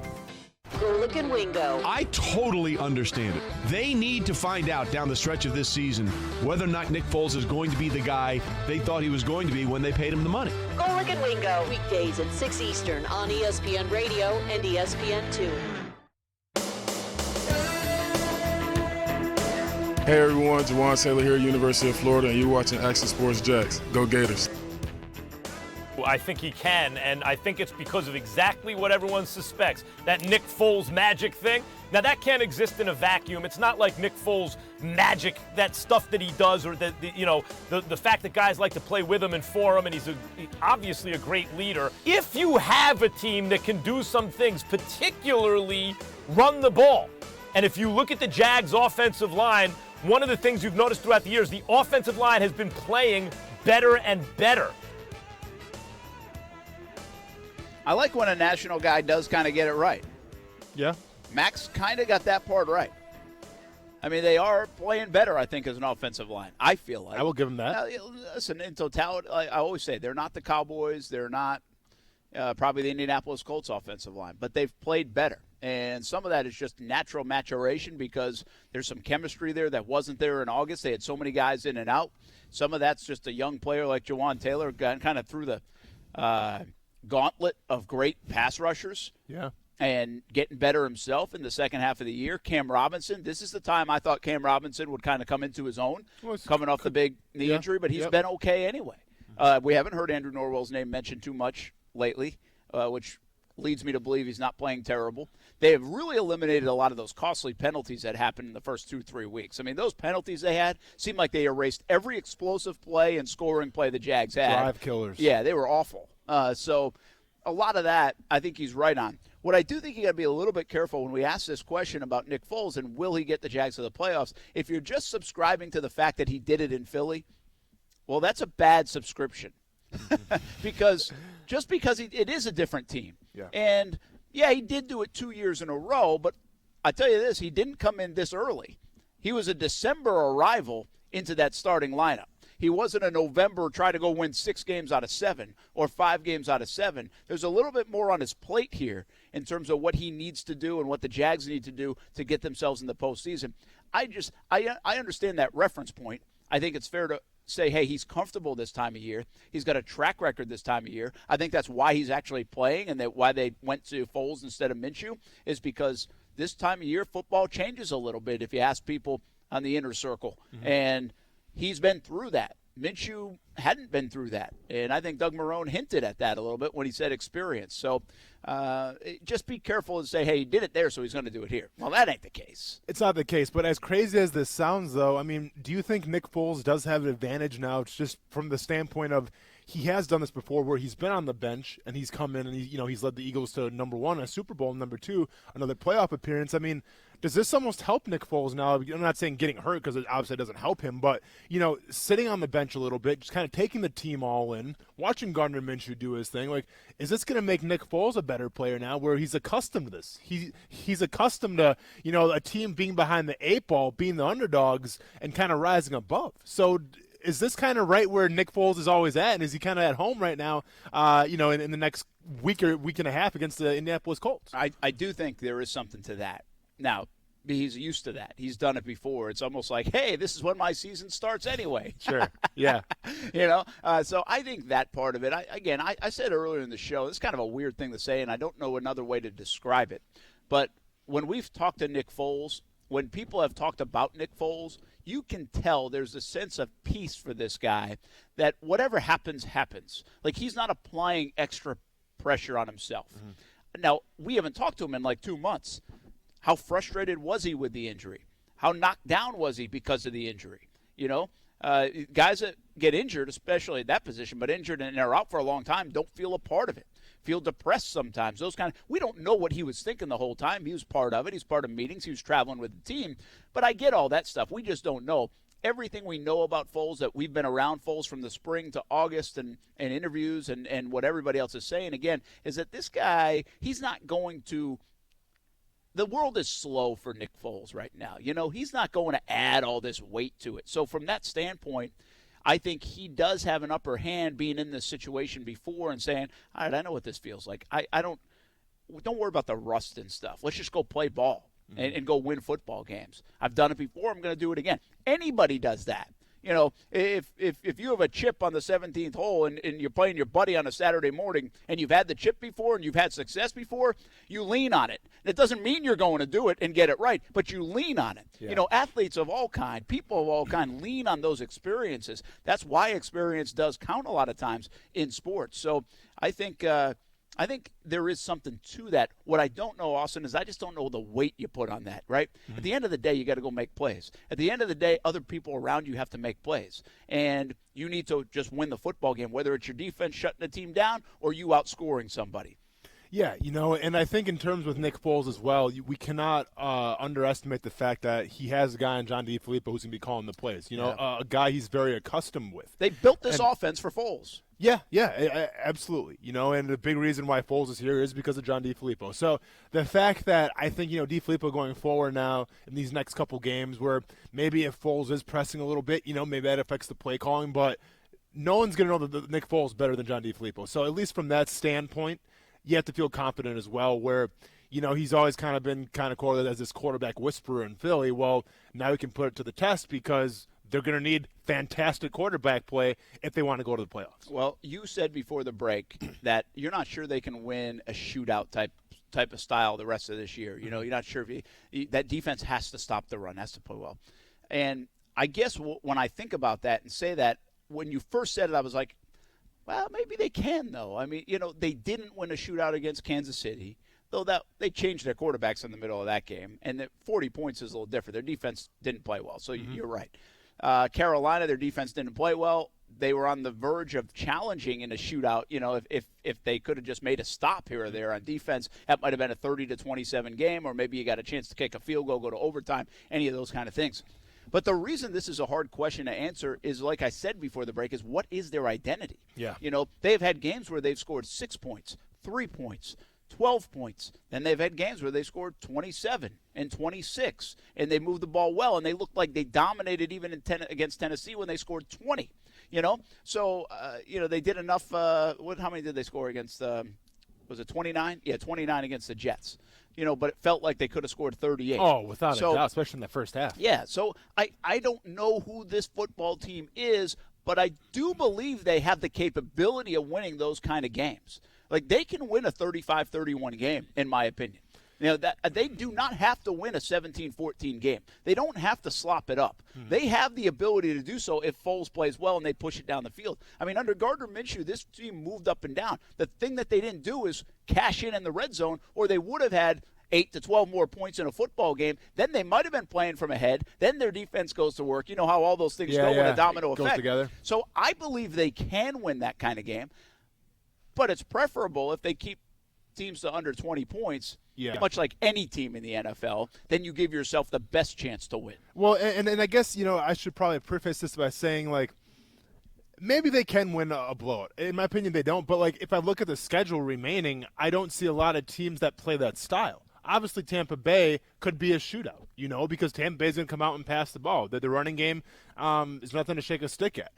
Oakland, I think they're a little more balanced. They have a good rookie running back that they like to give the ball to a lot in the run and pass game. So that could be more of a lower scoring game. I mean, I think the teams that, the Jaguars are going to be playing in the second half of the season, they're teams that plan on maybe managing the clock a little more. Yeah. As opposed to like that Kansas City offense. Or even, really the New Orleans Saints offense now at full speed with Drew Brees back. I mean, they could put up some high points too. So with that being said, I think it's going to be a lot more of closer scoring games where you got to stop the run. Now, I could be wrong, especially against the Tampa Bay Buccaneers, but I just don't know if you want to go touchdown for touchdown for touchdown with teams, just because when we've seen it so far, at least this season, they haven't been successful. And another point is they're one of the worst red zone teams in the NFL, and that's with Gardner Minshew, granted. But can Nick Foles turn that around so much as where they're going to be one of the best teams? I guess we'll see. They will not make the postseason if they finish 31st in the red zone. They won't. Facts. They just won't. They might not even get to 500 Facts. if they do that. When we come back, a quick look at the schedule, to your point, how the games play out in terms of shootout or defensive kind of game. Let's go run through it for a couple of minutes. More to come. Here from Fleming Island. Action Sports Jax on ESPN 690.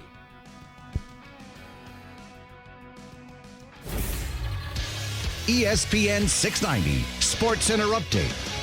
Now that Minshew Mania is headed to the bench, the players are reacting to the return of Nick Foles as starting quarterback. Here is wideout Chris Conley. We're excited for the opportunity of him being back in the huddle. It's a guy that a lot of guys enjoy playing with, but I think huge thing that this team is echoing is so grateful for the effort and the play of Gardner Minshew, of him coming out there, helping us win games and keep the season alive. And in the world of college basketball, UNF Ospreys, my neighbors, made it a ball game last night in Gainesville. They fell to number 6 Gators 74-59. Put up a good fight. Stay connected with ESPN 690 while you're at work by listening on ESPN690.com. The best kept secret in tires is TireOutlet.com. Tire Outlet offers wholesale prices with premium service, and TireOutlet.com always has a safety-first focus with locations throughout the First Coast. So there's no need to go anywhere else for tires and service.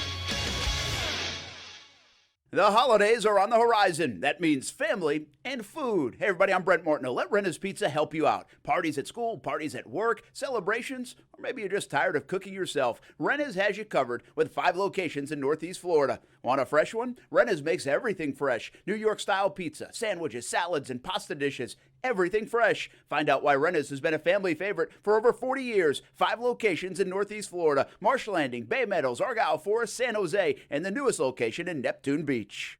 Tax problems can be extremely stressful and cause financial devastation. The tax attorneys at J. David Tax Law are right here in Jacksonville to be your personal advocate and resolve your IRS or state sales tax issues. J. David Tax Law focuses on your needs and case outcomes. Don't be fooled by these big out-of-town tax companies that only focus on getting you to sign up and pay without even working with an attorney. At J. David Tax Law, only highly experienced tax attorneys will represent you. Get the help you need with tax debt, payroll taxes, bank levies, wage garnishments, tax liens, and unfiled returns. If you have federal or state sales tax debt, have a sit-down with J. David Tax Law. Never trust your tax situation to anyone you can't walk in and look in the eye. Your first step is a no-cost consultation. Call J. David Tax Law at 904-507-4777, 904-507-4777, or go to jdavidtaxlaw.com.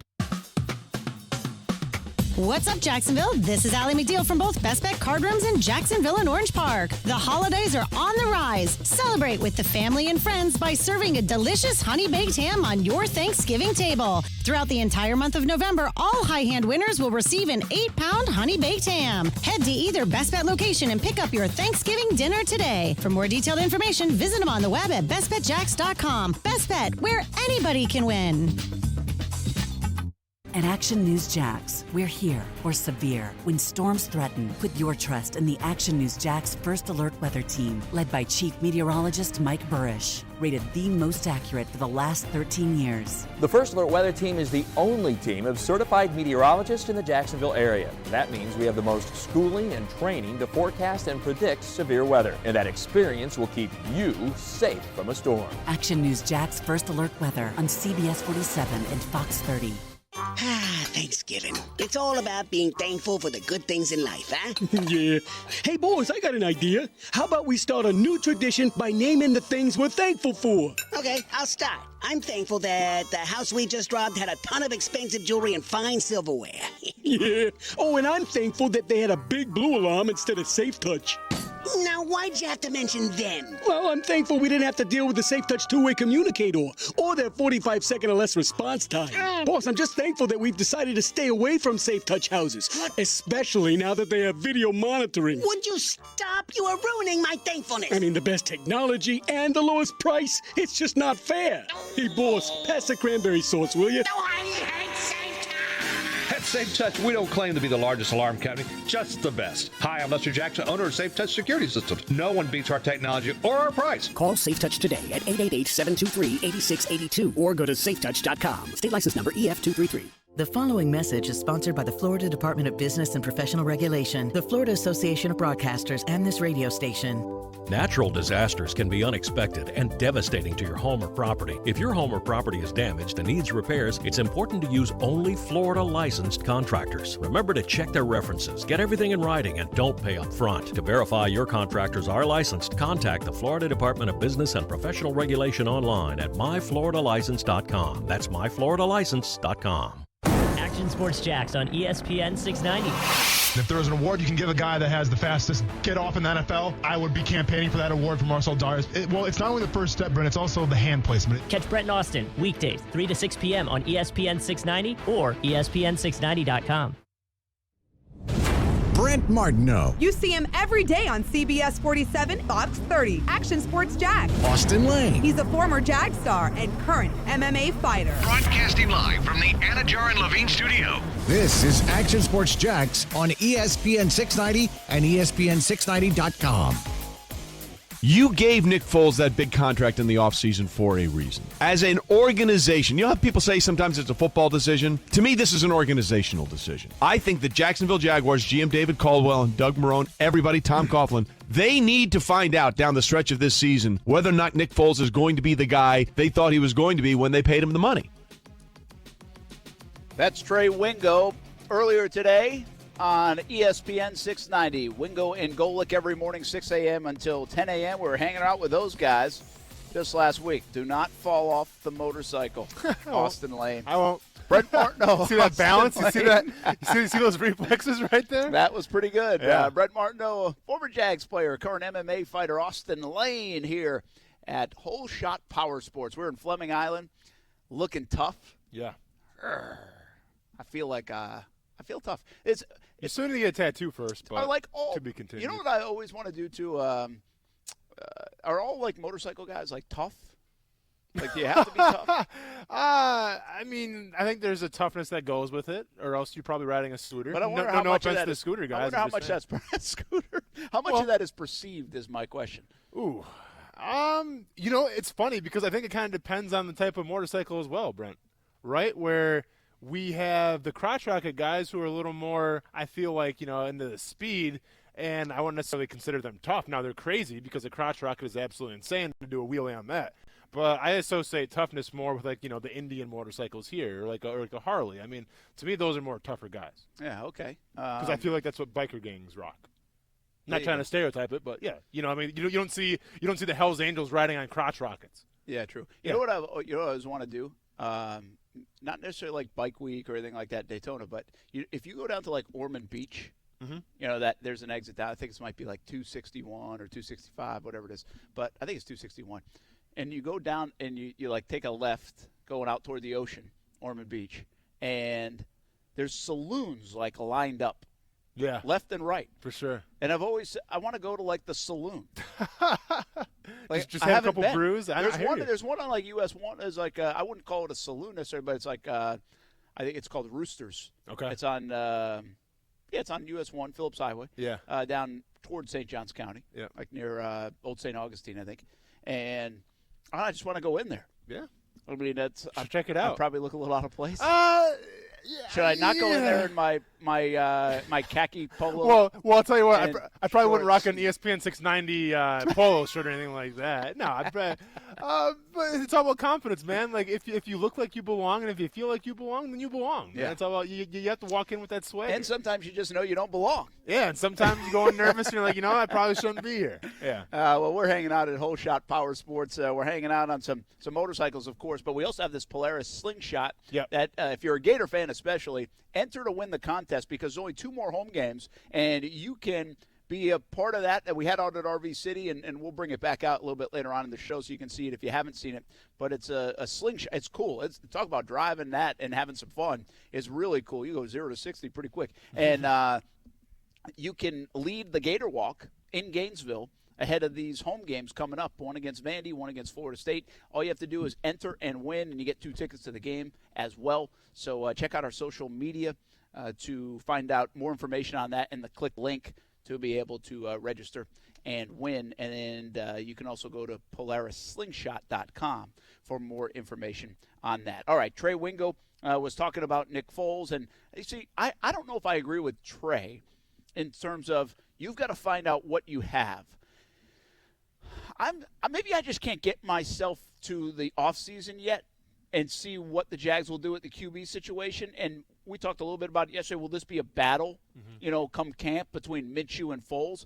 I do think both players are going to be on the roster. And I also believe this is still Nick Foles' team. I think that the time is ticking more on Nick Foles than it is on Gardner Minshew.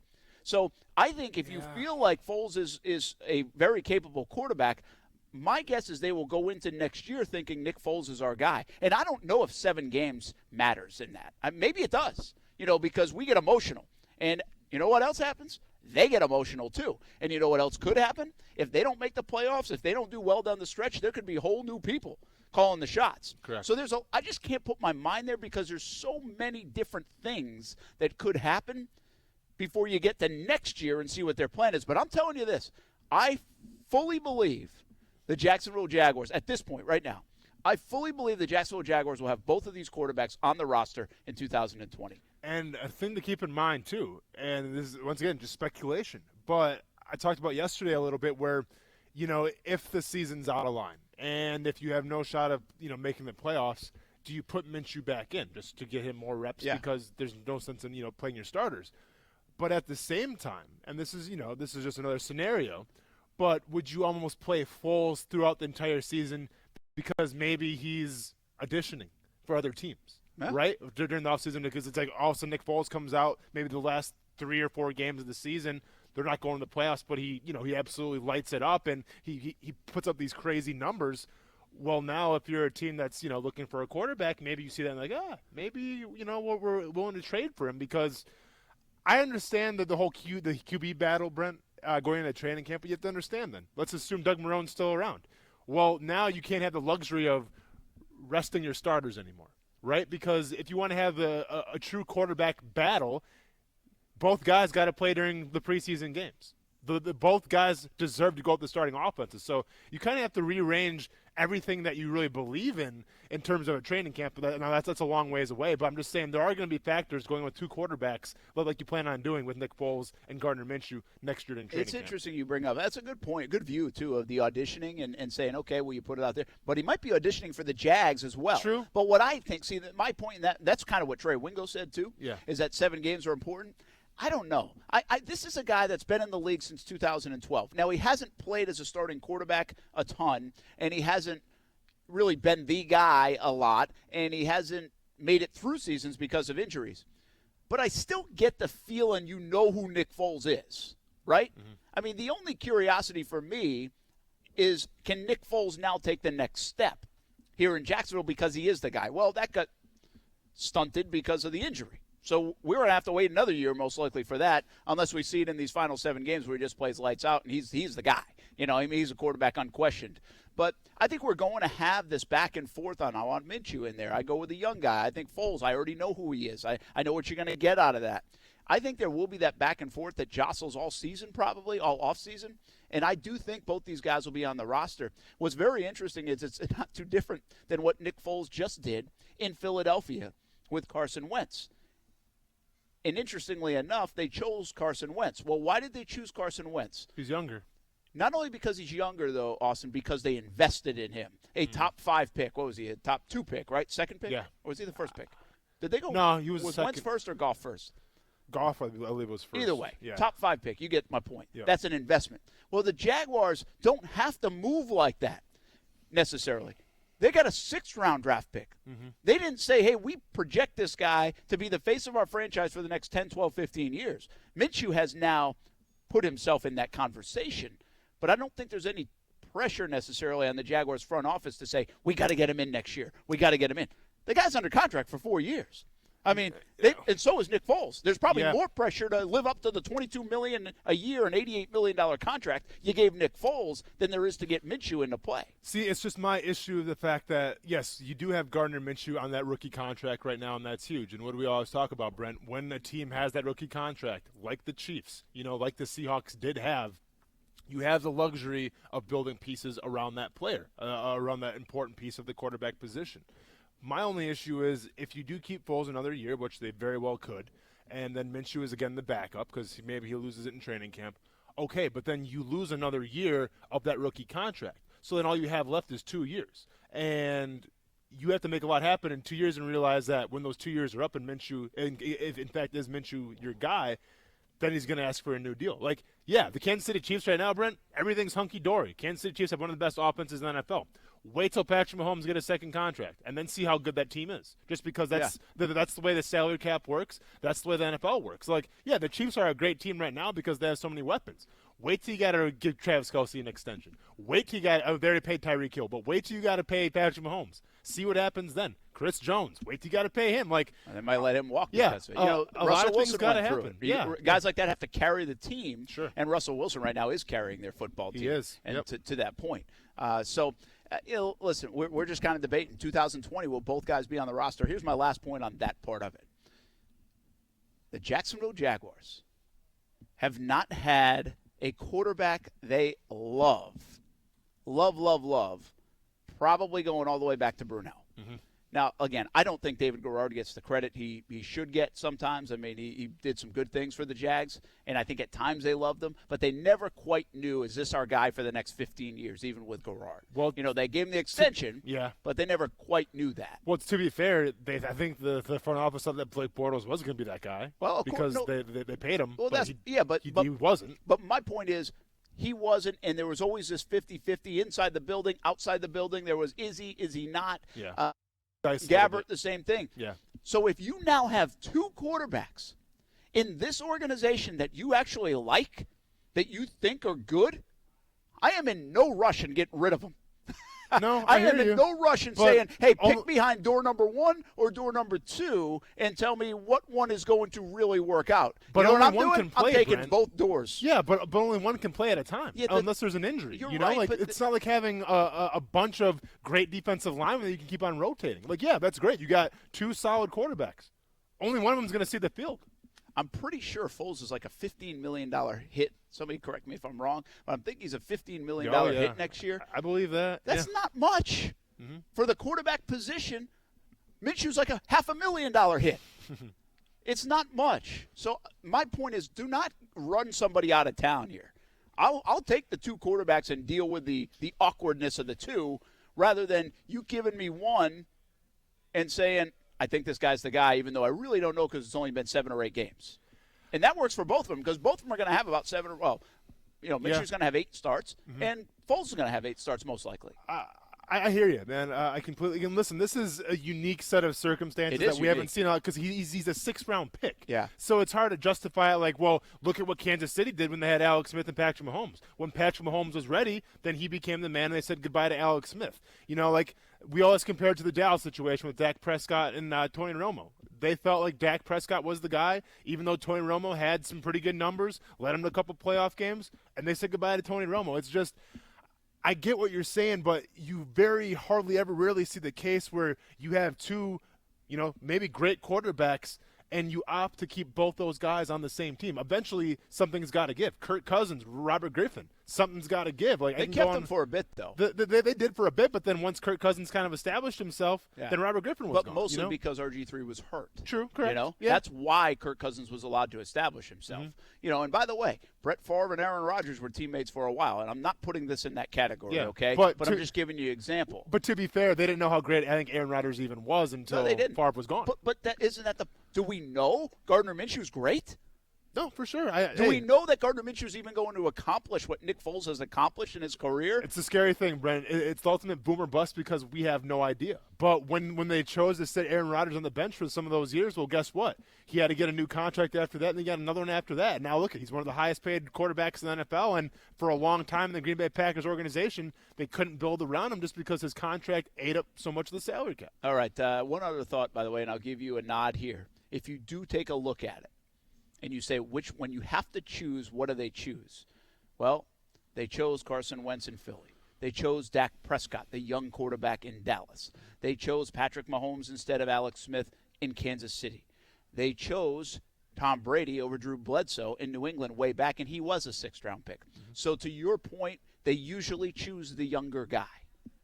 They usually do that. Well, they're going to choose the younger and less expensive guy as well. Well, yeah, good point.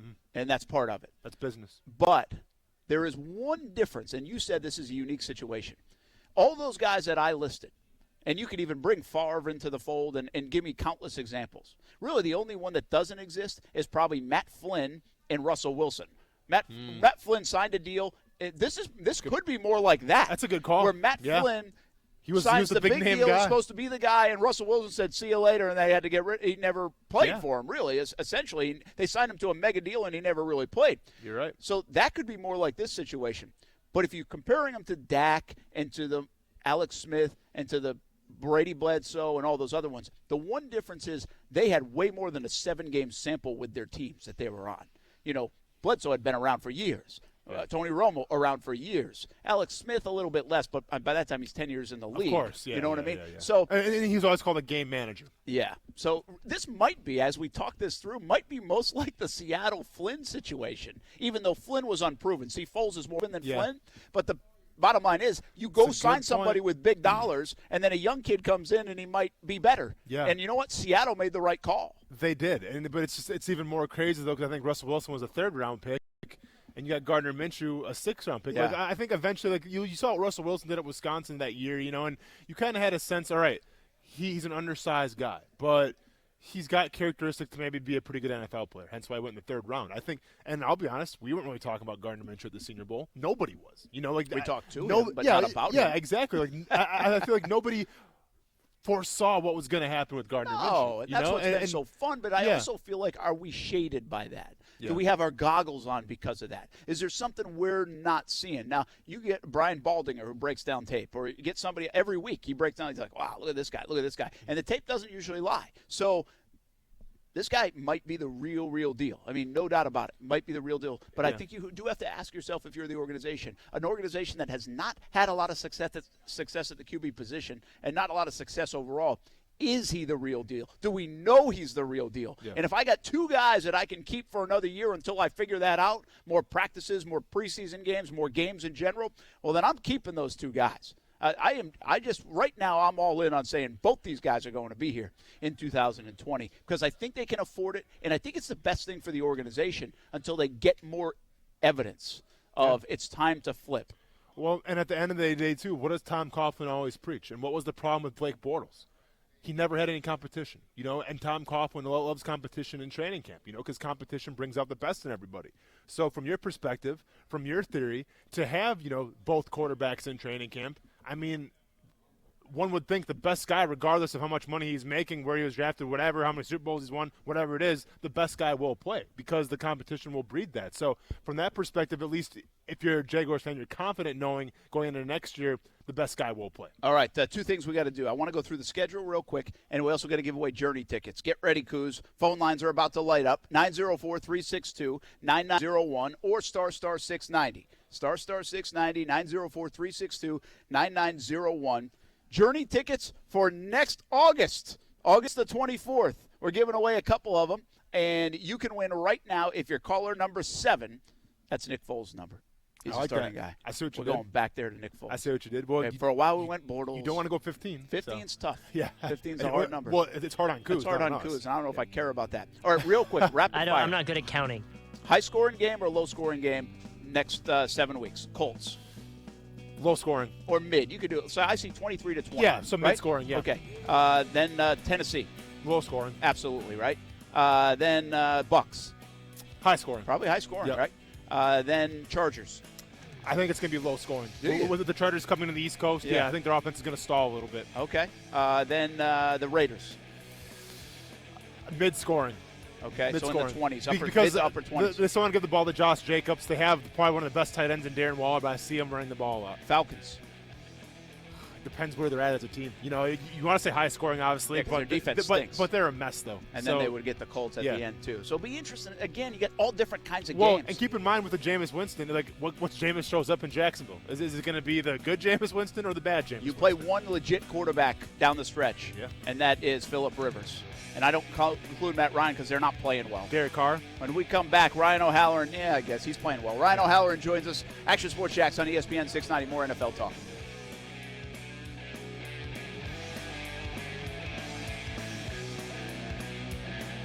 As you know by now, I love the wings at Mr. Chubby's Wings. Hey, everyone, this is Brent Martineau. You'll love them, too, and you have to try the wings. But Mr. Chubby's has a full menu. Parents, kids, and sports teams, this is made for you. The American Dream Special. Burgers, fries, and a famous Mr. Chubby Shake for just $12.99. The American Dream Special. I suggest throwing in some wings, too, especially the Maple Cajun. 2 locations, the West Side and in Fleming Island. Chub it up at the place to be, Mr. Chubby's Wings. Beard's Diamonds is celebrating 39 years in Jacksonville with the biggest sale of the year. Buy her wedding band and get his band free this Thursday through Sunday. And only at Beard's Diamonds at the Town Center or beardsdiamonds.com. I'm Thea Jeffers, owner of Breezy Jazz Club and T-Works Interior Decorating.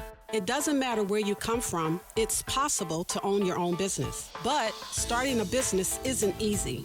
The Jacksonville Women's Business Center helped give me the confidence to keep going when the going got tough. At JWBC, I got the training, networking, and support I needed to help me reach my goals. To find out more about how JWBC can help you, visit jaxwbc.com. Planet Fitness's 25-cent sale is back. Join by November 13th for just 25 cents down with no commitment. Tons of cardio machines, free weights, and strength equipment? Check. Free fitness training and a 30-minute circuit? You got it. Spacious and supportive environment? Boom. Join Planet Fitness for just 25 cents down, $10 a month with no commitment. Hurry, this deal ends Wednesday, November 13th. So join today in club or at planetfitness.com.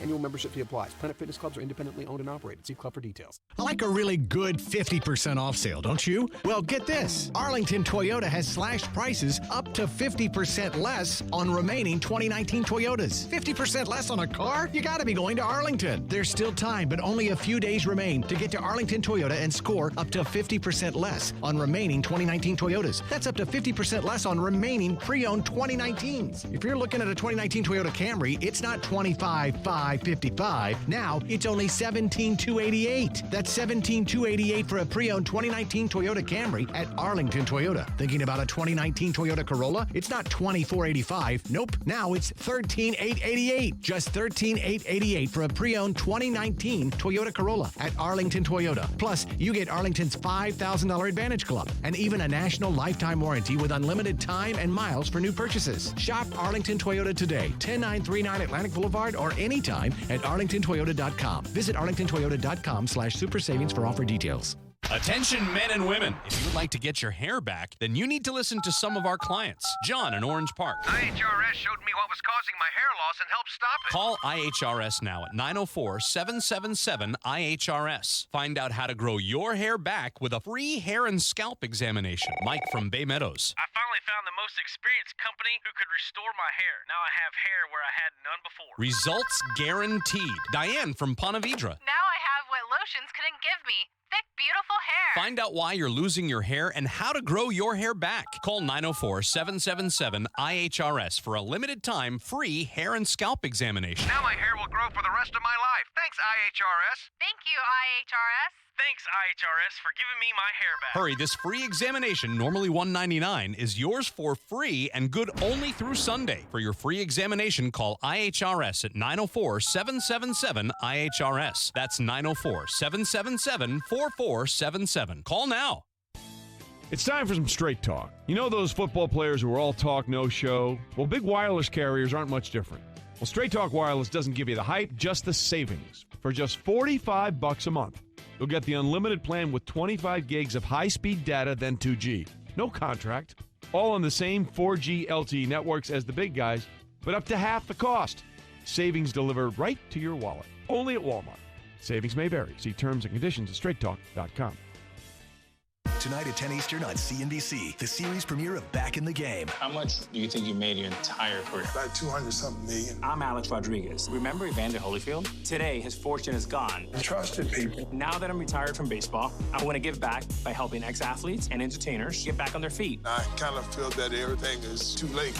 Enough with the excuses. From executive producers Alex Rodriguez and Michael Strahan. This is a fresh start. Back in the Game. Series premiere tonight, 10 Eastern. CNBC. Get yours. Say hello to your new secret advertising weapon, your own branded mobile phone number. StarStar Mobile provisions vanity mobile numbers prefixed by **, providing audiences an easy way to reach your business. Give it a try now by dialing ** Mobile from your mobile phone. That's ** Mobile. When prospective customers see your offline or online ad and they dial your branded ** Mobile number, ** Mobile helps to convert them through text, voice, and online communications. Give it a try now by dialing ** Mobile from your mobile phone. That's ** Mobile. Honda of the Avenues is the Honda Giant with close to 700 new Hondas and quality pre-owned vehicles and award-winning service department. Jacksonville's car buyers have options and they want your car shopping experience to be fast, fun, and hassle-free. That's what you'll get on every visit, every time. Put Honda of the Avenues to the test and let them show you a fresh new approach to car shopping at Honda of the Avenues, online at hondaoftheavenues.com. The Honda Giant.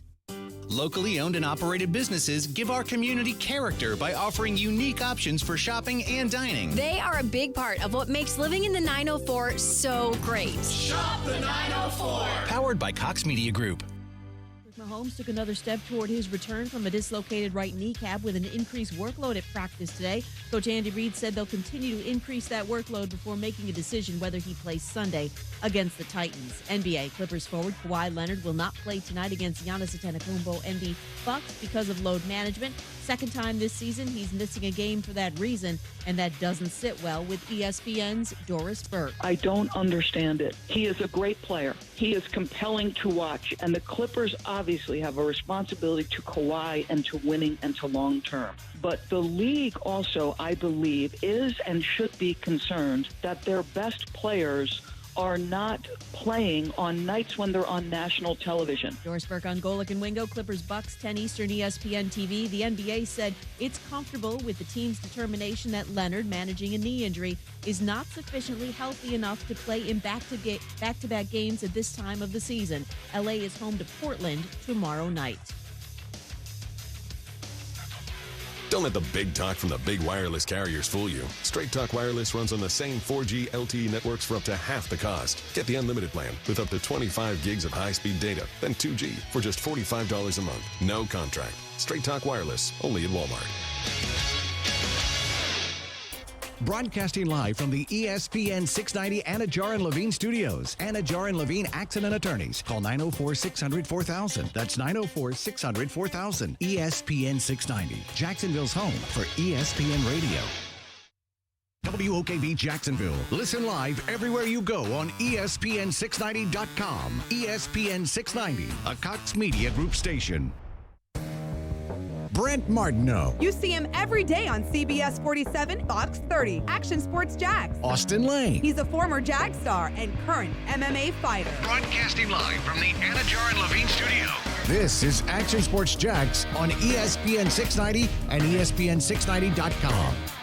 If you're trying to come in and upset the apple cart as a guy who is coming from the bottom of this equation, meaning you're a lower round draft pick, you're an undrafted free agent. Like when Russell Wilson went into camp, now it was a third rounder, it was a bit different. But when he went into camp in Seattle and took that job his rookie year, it was by all accounts definitive. It was, we can't in good conscience keep this guy off the field. Gardner went out there and did well. Yeah. He didn't do great. He didn't do awful. He did well. And well is unfortunately not enough to go in and usurp the guy who they paid a bunch of money to this offseason. That is Mike Golic Jr. from ESPN 690 in the morning, and Golic and Wingo, and of course I always have it's Golic and Wingo. Really, they should change the name of the show. Golic, Wingo, and Jr. I like that. Something like that. You should. I shouldn't be telling ESPN what to do. Yeah, that's a good point because they kind of tell us what to do. Yeah, that's probably right. Yeah. But anyway, that is Golic and Wingo. And how interesting is that? I had not heard that, but that was Golic Jr. Bringing up the Seattle reference that we just brought up a few minutes ago, and I didn't even think about it that way. And I thought he characterized it well. I think we do have to listen. Gardner Minshew played better than anybody anticipated him playing, but that doesn't mean he unequivocally played great football. Yeah, but he played great football as a rookie, okay, as a first-year guy. So you got to keep that in mind. And the whole Seattle Seahawks situation, I get comparing it to that because it is very comparable. But Matt Flynn, the only reason why Matt Flynn got paid all the money that he did to go play in Seattle was because Matt Flynn played in one game that was meaningless against the Detroit Lions and threw for 5 touchdowns. And the Seahawks saw that and said, you know what? Yeah, let's have him be our starting quarterback. It was literally only one game. And that's the resume that Matt Flynn had in the NFL, being a backup in Green Bay. So in terms of that, I think with Foles, we've seen a lot more, obviously. We know what Foles is capable of. With Matt Flynn, they kind of took a shot in the dark and obviously failed. How about this ride we're in right now? I like this, man. We are at Whole Shot Power Sports in Fleming Island. I mean, I feel like I got to hold on tight here, and you're about to take us up a mountaintop, race in the desert. This is a Razor. It's an ORV, ATV family, but ORV, off-road vehicle. And, man, we could have some fun. I'll tell you what. I wouldn't trust you, though. I'm not sure that you should trust me because I'm not sure if this is street legal or I can take it on 295 and just show them what's up. Or we can go I already asked. Okay, well, never mind then. Or else we can just go to Jurassic Park real quick and take out some velociraptors because this thing feels like that. Will not be denied. This is you know like what I'm the saying? Jurassic Park This ride is like the Jurassic Park thing, and guess what? There's some velociraptors got loose. We got to wrangle them in, Brent. Let's go. I got us. That's a great call. That's what this is cool, though. Yeah. I wish this was street legal. We can kind of wrap this baby Action Sports Jax on ESPN 690. Man, put a nice little sticker on the side. Yeah, I like that. I like the idea of it. All right, Ryan O'Halloran coming up in just a minute, but before we do that, let's get to the happy hour horn on a Wednesday on Action Sports Jax on ESPN 690.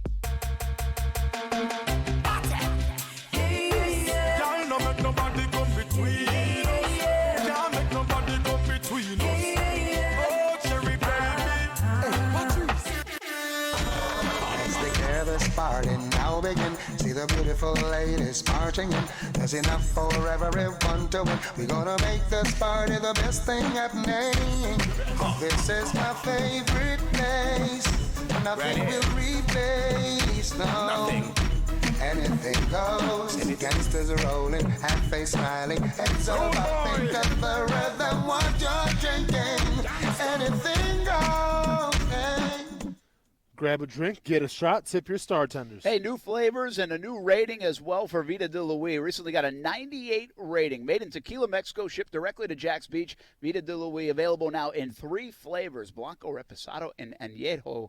For merchandise and more, visit VitaDeLuis.com. Make your own recipes with Vida de Luis Tequila, one of the smoothest tequilas you will ever taste. Drink responsibly. All right, let's go to the phone lines right now. Action Sports Jacks on ESPN 690. We're on the road in Fleming Island at Whole Shot Power Sports, having some fun out here, checking out all these new vehicles. I don't know how much fun they're having out in Denver right now, but got a win that was a bit unexpected. Let's welcome in Ryan O'Halloran, not from the Florida Times Union, but from the Denver Post. I did it right this time. Florida-Georgia week is by me, and my focus is back where it should be. Ryan O, what's up, man? Fellas, good to join you again. So what do you think? How'd you pull off a W last week? Not you. Well, Cleveland stunk in the red zone. They went 1 of 5. They ran 16 red zone plays for 37 yards, something like that. So it was a bend but don't break. And they took too long to discover Odell Beckham, who's a nuclear weapon. They should have thrown to him a lot earlier. But I think, like the Chargers got a boost from the new play caller, beat the Packers. I think the Broncos got a boost from Brandon Allen, former Jag. Brought different little dimension to the offense, and I thought he played well. Yeah, that's interesting with Brandon Allen playing out there. I mean, is this a sustainable thing for Allen to hold off the other rookie, Drew Lock? I think, they're coming off like they don't have a plan, but I'm sure they have something cooking. But I think Allen will take them through the next couple of games.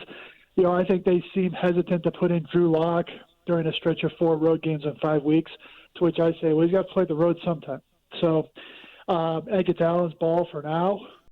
If they can, they got at Minnesota, at Buffalo after this week's bye. It's a chance for Brandon to, hang on to this spot.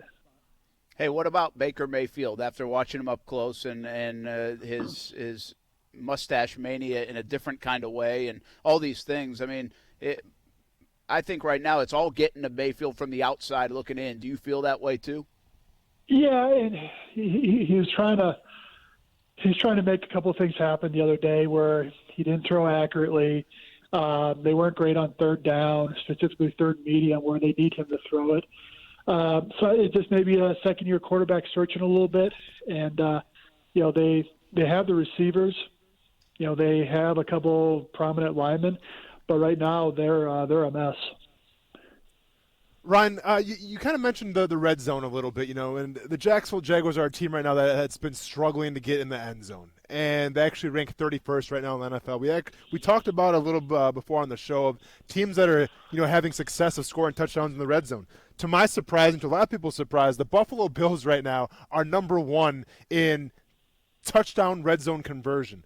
My question to you, and I get it, every team's different, but what do you attribute to the Jacksonville Jaguars struggling in the red zone? Is it the quarterback? Is it the play calling? Is it the personnel, or is it a little bit a combination of both? I mean, I probably would start with the personnel. Is you got to be able to run it down there. It doesn't look like they've been able to do that with any consistency. And, that's the big – and then quarterback. That's the biggest obstacle for a rookie quarterback is red zone. Things are moving faster. The windows are tighter. You're going to have to throw guys open. Defenses provide some different pressure looks. So, the sledding is often tough for rookie quarterbacks. The Bills thing is they're not getting in the red zone often, but when they are, they're scoring touchdowns. And be interested to see what they're doing with their scheme. But, if you're Doug Marrone, you look at this 31st ranked red zone offense, was that the major deciding point to go back to Foles? Maybe figuring that a veteran guy like that will be able to process things a little quicker and a little more accurate. Ryan O'Halloran from the Denver Post with us here on Action Sports Jacks on ESPN 690. We're on the road at Whole Shot Power Sports here on ESPN 690 on a Wednesday out in Fleming Island. All right, I'm going to kind of quick hit on a bunch of different topics with this Foles-Minshew. Were you at all surprised they went back to Foles? I was not. I thought the only way Gardner could keep the job was a 5-4 record. The only thing that was a little unexpected for me is that Doug made the move so quickly instead of maybe seeing how Foles practiced early next week and then maybe next Thursday, hey, we like what we've seen. He's a starter. Well, they obviously have liked what they've seen behind closed doors the last couple weeks of practice. All right, different kind of variation of this question. Is it the right move? I think so. There's nothing saying that they can't go back to Minshew if Foles doesn't look right or is rusty or has a couple bad games, which I wouldn't expect. But I think for this point of the season, you still got 2 games with the Colts. You still have the Titans on the schedule up there. I think maybe that would be more favorable for a veteran quarterback. Those 2 road tests in particular. All right, and one more. We were just talking about this a lot, Ryan. 2020, it's way down the road, but it's like, okay, what happens now or what happens next once these 7 games are over? If they go to the playoffs, I would think Foles is going to be their guy. I mean, he led them to the playoffs. But do you think both quarterbacks are on the roster next year as it sits right now with a lot to play out? I understand. There's a lot of different things, including maybe a new head coach or a new front office. Who knows what's happening? But 2020, do you expect that as it sits right now, both to be on the roster? Right now, yes, and that's how you should approach it. It would be different if the Jaguars' draft cupboard was empty and they needed to get picks. They needed to add draft capital. Well, they already have that. They don't need to trade Gardner Minshew for a 3rd or 4th round pick. They have plenty of those. Plus, he's on a rookie contract for 3 more years. Nick Foles, as we've documented, has not played a full season ever. So I think having that insurance policy at one of the great bargains in the league in 2020 makes a lot of sense. Yeah, me too. Ryan O'Halloran with us from the Denver Post. Let's go around the league real quick, man. Lamar Jackson and the Baltimore Ravens got it done over New England. Was that just New England normal blip in the middle of the season, and they're going to have that a couple of times, and that's just the NFL? Or were they exposed a little bit by the Ravens and John Harbaugh? I would probably go toward the blip route because they've had a couple of these hiccups when they've won Super Bowls. Watching that game out of the corner of my eye after Browns and Broncos Patriots are lacking some weapons. Chiefly, they're lacking number 87. And he's by all accounts, he's not coming back. But it's, okay, can they score quickly? Who can they trust at receiver? They were definitely in on Emmanuel Sanders, I would think, a couple weeks ago when they had to settle for Mohamed Sanu for a 2nd-round pick. But it wouldn't be so much the defense off the Patriots loss would concern me as the fact that they doesn't look like they're going to be able to outscore good teams. How dangerous are the Chargers right now in the Broncos division? And obviously with Kansas City and the Raiders playing pretty good football. I mean, there's a clump of teams right there. And I do think Denver's not going to be a part of this thing. And I don't know if you feel the same way. I don't think they're rescuing their season with Brandon Allen. But the Chargers are now 4-5. Obviously Gus Bradley around here, maligned so much. But that was one heck of a defensive scheme, performance, game plan, anything against Aaron Rodgers and the Green Bay Packers last week. Yeah, if they win tomorrow night in Oakland, then they're in it at 5-5. And it was the same thing last year where they started slow and before they got hot. The coordinator change probably helped them. Then Gus obviously had called a great game. Do they get Derwin James back eventually? Could that be a boost in December? The AFC West, the Chiefs aren't invincible. They're, 3 losses and so if the Chargers can win, they have very little margin for error because you got to figure 10 wins minimum, get you in the playoffs as a wild card. But if they win tomorrow night, I think they're definitely a team to be monitoring. Ryan, based on, we're pretty much halfway through the NFL right now, who is your leading MVP candidate right now? Well, a couple guys. I would throw Christian McCaffrey in there for Carolina because he's carrying that offense with no Cam Newton, even though Kyle Allen's playing well. I think Russell Wilson is in that conversation. I would throw Lamar Jackson in there after the game he had the other night, and they still have a lot of tough games to go that will be on national TV and could garner some votes. So that'd be a couple guys right now. You look on defense. Can Nick Bosa win Defensive Rookie of the Year and Defensive Player of the Year if he's sort of on that steady climb of putting up great numbers? And, you brought up a great point with Jackson. He should definitely be considered as an MVP because look what he's doing for the Ravens and is really turning around that whole offense that was, they're pretty just a power run team last year. And I guess my question we've talked about a little bit on the show this week is the fact that I believe that no one's going to be able to figure out Jackson, at least for the next couple years. You saw the trend with Colin Kaepernick.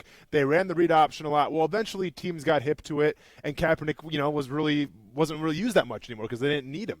I mean, from Lamar Jackson's perspective, I feel like he's like a Mike Vick, where Mike Vick, when he was in his prime, nobody could really stop him. Mike Vick kind of sabotaged himself in the fact with the dog fighting thing and then with the injuries, but nobody could really figure out Mike Vick. Do you kind of get the sense that no one could really figure out Jackson as well going forward? Yeah, and I'm sure teams are saying, okay, what are we going to see? The pistol is very tough to defend because it leaves them open to run left or right with a handoff, and that means defense has got to stay at home. And I'd be fascinated behind the scenes of the Ravens. Are they sort of allocating their time toward that week's game plan, and are they also going with Jackson? Hey, your maturation of the passing game, because eventually they'll want him to morph into a passing, a pro-style quarterback, because you cannot stand up physically the way he's playing, and he's not the biggest guy in the world. He knows how to protect himself. That's key. So I think it reminds me of Robert Griffin III with the Redskins when he got drafted in 12. Their approach then was, hey, we're going to play him off his athletic ability. We'll try to win that way while also transitioning into a pro-style passing attack where he can play, where he can have a great career longevity. RG3 never made it that point. He didn't stay upright. And so that's the key for Jackson is stay healthy long enough to where you can mature as a passer. That's a good reference point, too. You were there covering the Redskins during that time. Ryan O'Halloran from the Denver Post. You guys got the Vikings. I keep saying you guys like you're on the freaking team. The Vikings, though, the Vikings are it'll be interesting to watch them up close because what they do, and how much of a part of the mix they are at the end of this thing in January will be really interesting to watch. Yeah, they got Dallas on Sunday night on the road, and they come back play the Broncos. So, just like that's an interesting one. I saw the Colts in person a couple weeks ago. Who knows if Jacoby Brissett's going to be playing? If it's Brian Hoyer, I like that Jaguar pass rush. Yeah, very good. Yeah. Ryan O'Halloran from the Denver Post. Thanks, man. Hey, and Ryan, the next time you see Noah Fant, tell him that I'm starting up the Noah Fant bandwagon again, man. It's full of gas and ready to roll out of the station. I'll tell him that, and also I'll say, hey, you look good scoring a 75-yard touchdown when nobody tries to tackle you. Nevertheless, there's still 75 yards and a good fantasy day for Noah Fant, and I like it. Pathetic. All right, fellas, take care now.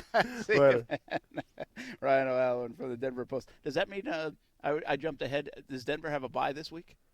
I can tell you. I thought you told me they had the Vikings. Yeah, Kuz did. I didn't tell you. Kuz, you told me they had the Vikings. Son of a gun, Kuz. Whatever. Noah Fant's the real deal. And that's their next opponent. Oh, it is. So they do have a bye. They're on a bye with the Jags. Yeah. As well. See that? You're all right, Kuz. It's all right. But double check. Let's keep talking about Noah Fant a little bit. Did you see that run that he had? I didn't. Oh yeah, it was a 75-yard run. Now, to be fair, Cleveland Browns didn't feel like tackling that drive, But yeah, still an impressive run. I was stunned at the Browns losing that game. That was like must win. That was go on a run. They've got now their schedule's kind of soft. They're soft though. But they're a mess. Yeah, it's and listen. Let's go back to those conversations. Maybe. Oh man, here we go. 4-12. I'll tell you what. Who said that? 5-11. Hey. Who said that? Yeah. So here's what we should do Friday. We should go back to my movie trailer about the Cleveland Browns and see what I said. Were you hot on the Browns? Oh, I was white hot on the Browns. And that kind of came back to bite me in the butt a little bit. But listen, I think a lot of it is we didn't know what they had with Freddie Kitchens. For Freddie Kitchens as a head coach, a big concern. What was unproven, and I think the thought was they have too much talent to fail. At least that's what I thought. Now, you may have thought differently, but I looked at that team, and Odell Beckham Jr., Myles Garrett, Olivier Vernon, Baker Mayfield coming off a pretty good first year. I think the consensus was the fact that they were just too talented on offense and defense to fail. And right now, they are failing with flying colors. You know me, too. I'm not the guy that just pins it right on the coach. I did have curiosity about Kitchens. But I lived through this here, man. When you have talent, but it's young talent. It's not necessarily been together talent. It's all that stuff.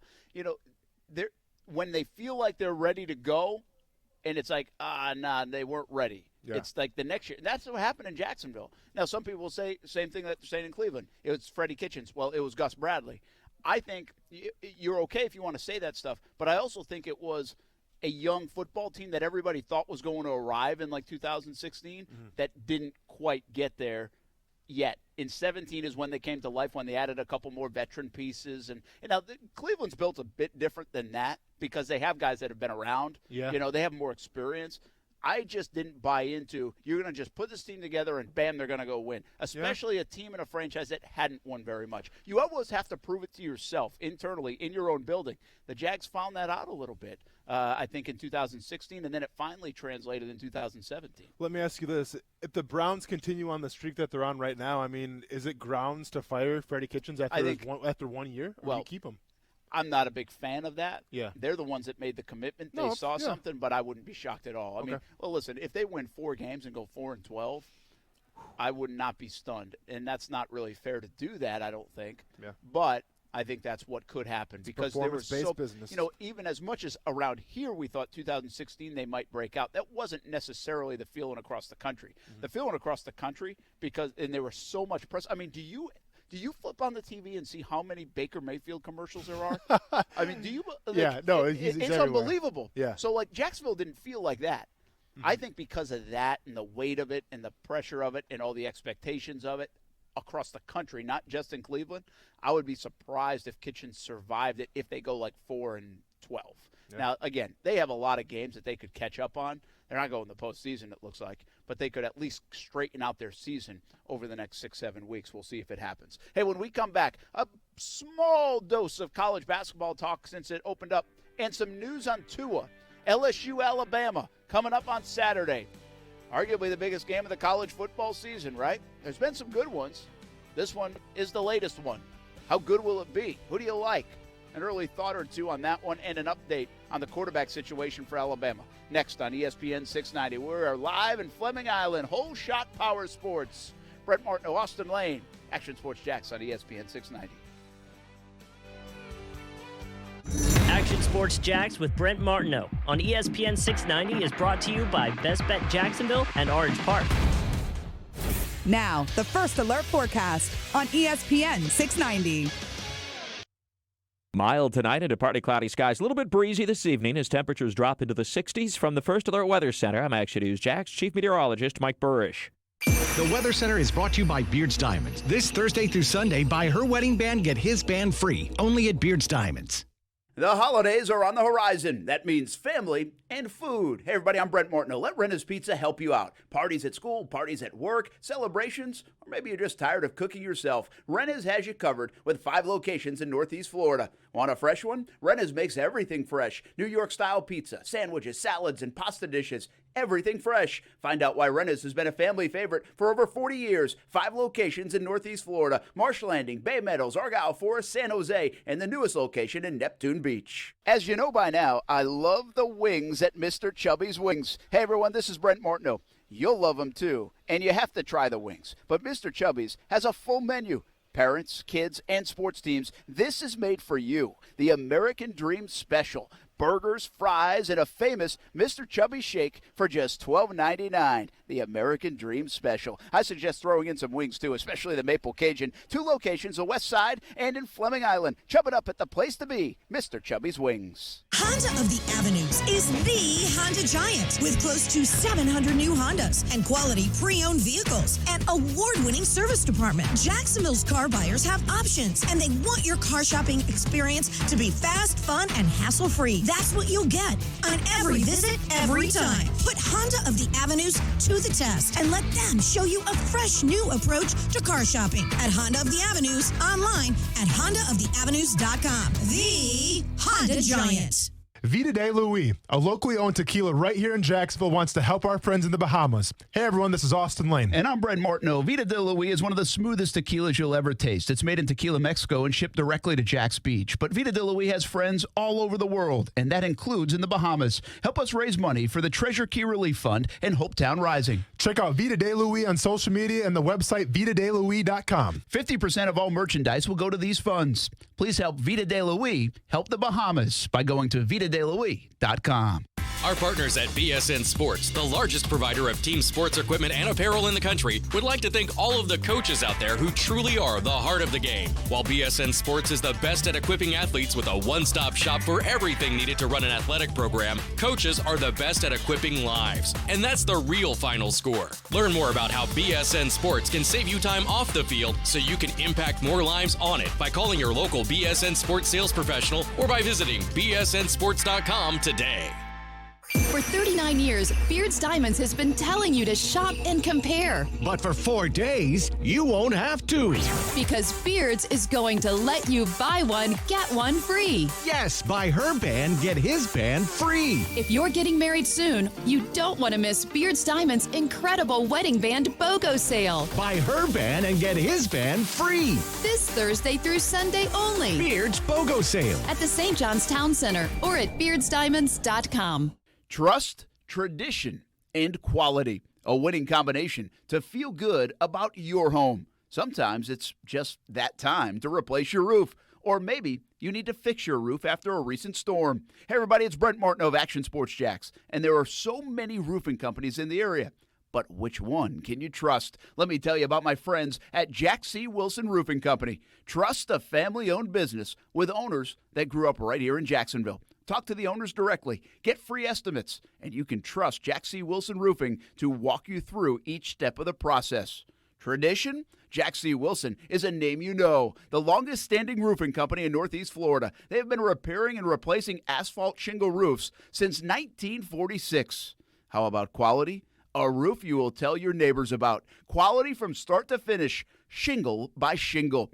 You can request a free estimate at jackcwilsonroofing.com. It's the first name in Jacksonville roofing. And make sure you let them know Brent Martineau sent you. Attention men and women. If you'd like to get your hair back, then you need to listen to some of our clients. John in Orange Park. IHRS showed me what was causing my hair loss and helped stop it. Call IHRS now at 904-777-IHRS. Find out how to grow your hair back with a free hair and scalp examination. Mike from Bay Meadows. I finally found the most experienced company who could restore my hair. Now I have hair where I had none before. Results guaranteed. Diane from Ponte Vedra. Now I have what lotions couldn't give me. Thick, beautiful hair. Find out why you're losing your hair and how to grow your hair back. Call 904-777-IHRS for a limited time free hair and scalp examination. Now my hair will grow for the rest of my life. Thanks, IHRS. Thank you, IHRS. Thanks, IHRS, for giving me my hair back. Hurry, this free examination, normally $199, is yours for free and good only through Sunday. For your free examination, call IHRS at 904-777-IHRS. That's 904-777-4477. Call now. We love our pets. Our furry little friends mean so much to us that we want nothing but the best. At Forever Vets Animal Hospital, we feel the same way too. Forever Vets Animal Hospital understands that you have busy schedules. That's why we're open 7 days a week and have extended hours during the work week. In case you have an emergency, remember, stay calm and call Forever Vets Animal Hospital with 6 convenient locations throughout Jacksonville and St. Augustine. Forever Vets Animal Hospital is here for you and your pet. First-time customers receive a free pet exam from one of our highly trained veterinarians. We also offer wellness plans that fit everyone's budget. Forever Vets Animal Hospital makes life easy for you and your pet. Go to forevervets.com to schedule an appointment. Forever Vets Animal Hospital, keeping your pets healthy and happy forever. I like a really good 50% off sale, don't you? Well, get this. Arlington Toyota has slashed prices up to 50% less on remaining 2019 Toyotas. 50% less on a car? You gotta be going to Arlington. There's still time, but only a few days remain to get to Arlington Toyota and score up to 50% less on remaining 2019 Toyotas. That's up to 50% less on remaining pre-owned 2019s. Looking at a 2019 Toyota CHR, it's not $22,660. Now it's only $17,988. That's $17,988 for a pre-owned 2019 Toyota CHR at Arlington. Thinking about a 2019 Toyota Tacoma? It's not $29,635. Nope. Now it's $23,888. Just $23,888 for a pre-owned 2019 Toyota Tacoma at Arlington Toyota. Plus, you get Arlington's $5,000 Advantage Club and even a national lifetime warranty with unlimited time and miles for new purchases. Shop Arlington Toyota today, 10939 Atlantic Boulevard, or anytime at arlingtontoyota.com. Visit arlingtontoyota.com/super savings for offer details. ESPN 690 Sports Center Update. Now that Minshew Mania is headed to the bench, the players are reacting to the return of Nick Foles as starting quarterback. Here is wideout Chris Conley. We're excited for the opportunity of him being back in the huddle. You know, it's a guy that a lot of guys enjoy playing with, but I think huge thing that this team is echoing is so grateful for the effort and, you know, the play of Gardner Minshew, him coming out there, helping us win games and keep the season alive. And in the world of college basketball, UNF Ospreys, my neighbors, made it a ball game last night in Gainesville. They fell to number 6 Gators 74-59. Put up a good fight. Stay connected with ESPN 690 while you're at work by listening on ESPN690.com. The best kept secret in tires is TireOutlet.com. Tire Outlet offers wholesale prices with premium service, and TireOutlet.com always has a safety-first focus with locations throughout the First Coast, so there's no need to go anywhere else for tires and service. Oye, amigo, it is the Dan Le Batard Show on ESPN Radio. And this guy writes in, where was all this Masvidal love before his recent success? Real fans have had his back for a long time. The Dan Le Batard Show with the Stugatz on ESPN Radio and ESPN News. Brent Martineau. You see him every day on CBS 47, Fox 30, Action Sports Jax. Austin Lane. He's a former Jag star and current MMA fighter. Broadcasting live from the Anajar and Levine studio. This is Action Sports Jax on ESPN 690 and ESPN690.com. Biggest thing was get away from the game. You know, go relax, enjoy yourself. You know, don't even think about football unless you want to. You know, but you know, enjoy yourself, get away, and then come back ready to work. That's Calais Campbell talking to Jaguars.com, and we'll have more of that interview with Ashlyn Sullivan tomorrow night. Jaguars All Access will be live at Mellow Mushroom at 7 on Fox 30. And just like I mentioned earlier in the show, most likely won't be any players. In fact, I kind of know there won't be any players. It will be myself and Jeff Lageman, and we'll break Jeff's down a former first half of player. the year. Oh, that's true. Jeff does count. He counts. I kind of put him in as analyst now and not really player, although I shouldn't do that. Don't sell him short. But anyway, we will be there and look forward to it. Hopefully you will too. But obviously everybody on the bye week, it's a little bit different week for Jaguars All Access. But more of that interview with Calais Campbell as these guys try to get away. Brent Martineau, Austin Lane, we are here at Whole Shot Power Sports. Wait until you see the vehicle that we're going in next.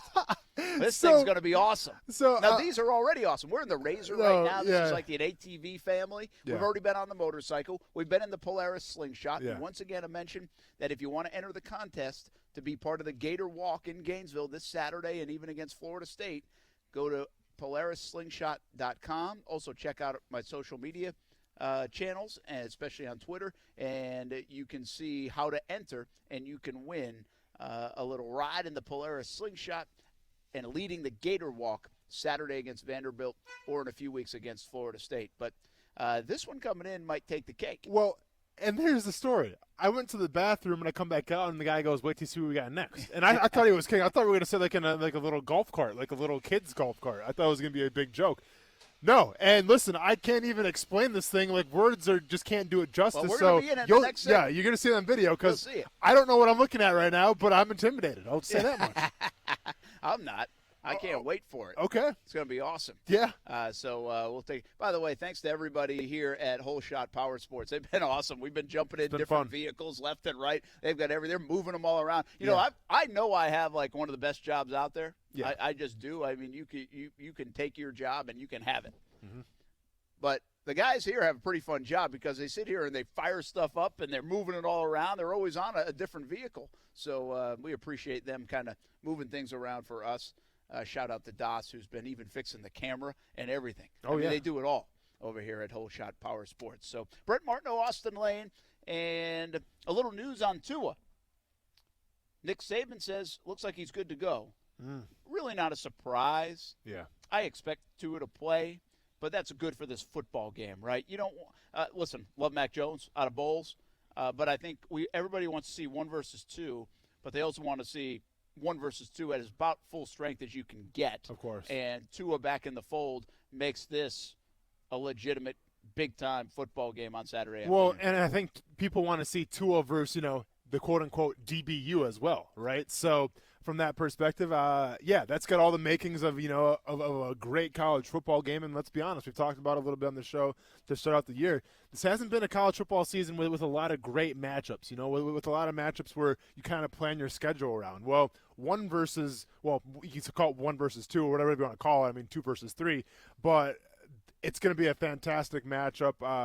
Obviously, I'm going to be tuned into that one. It should probably be the best college football game overall, at least during a non-championship type a game.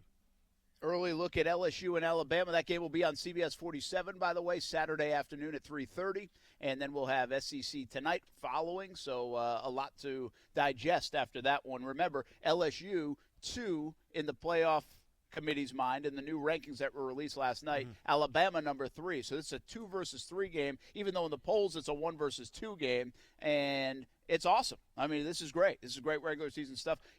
There's a part of me, Austin, that likes this because I feel like it's really the first time in a long time that Alabama's been threatened in the West. I think Georgia's been a legitimate contender for them. And, again, I'm not saying Ole Miss in recent years and even a Mississippi State run and LSU in the past. And, they've brought it. But LSU doesn't feel like they were going to win the game to me. This one, I'm not sure LSU is going to win the game. We can do our picks on Friday.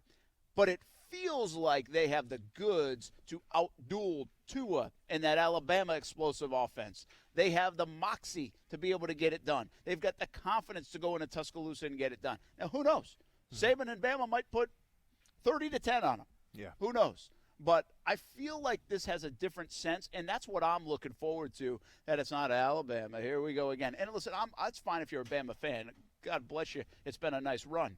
That's awesome. And if you're a Bama hater, well, there's probably plenty of those because it's been such a nice run for Alabama. I'm not a hater. I just I don't mind seeing stuff that's different. And I also do think, and I said it earlier in the show in the college football playoff rankings, that Alabama gets this. They just get this automatic air about them because they've been so good, much like I say about the Patriots. It's like this automatic, they're going to be good, they're going to be in the Final Four. It doesn't matter what their record says, doesn't matter who they beat, doesn't matter how they look, doesn't matter who is injured, doesn't matter any of that.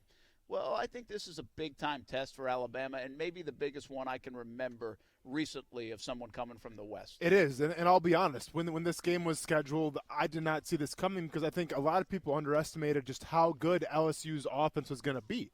And that's kind of been the story with Alabama, coming from the West, where it's like, as far as talent's concerned in the West, I mean, yeah, maybe like an Ole Miss team can, put up a miracle of a game and beat them.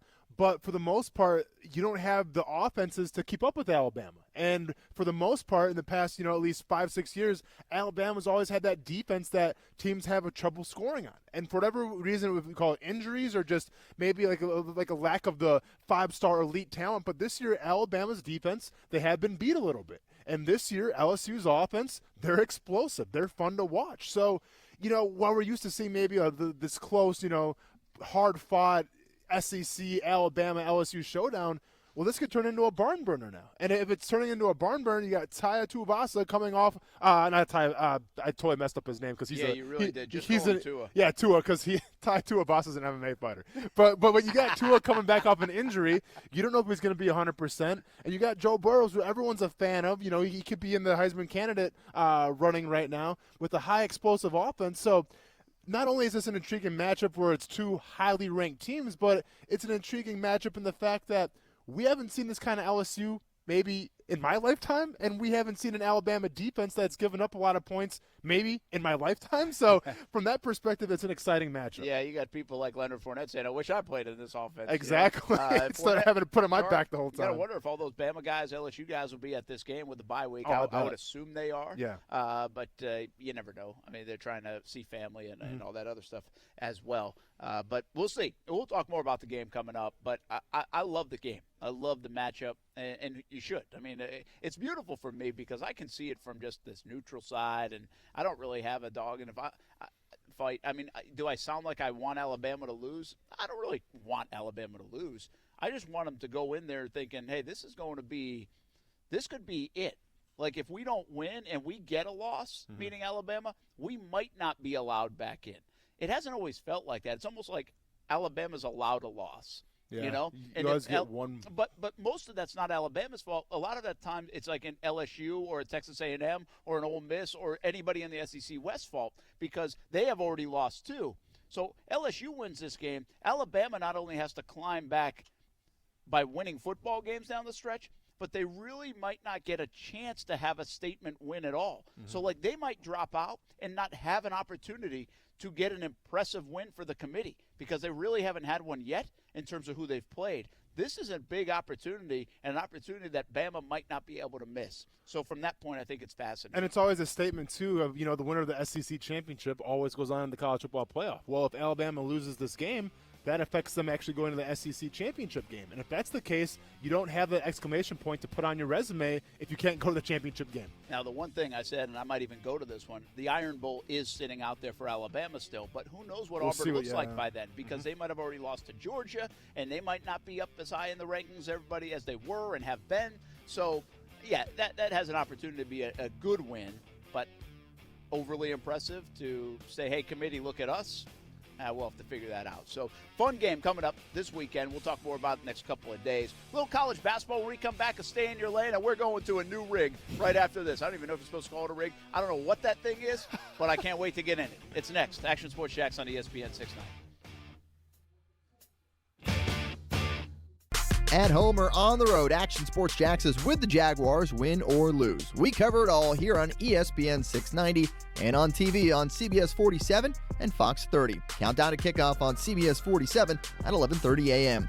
The post-game show on the Action News Jacks Facebook page immediately after the game, and Action Sports Jacks primetime, 10:30 p.m. on Fox 30 and 11:30 on CBS 47.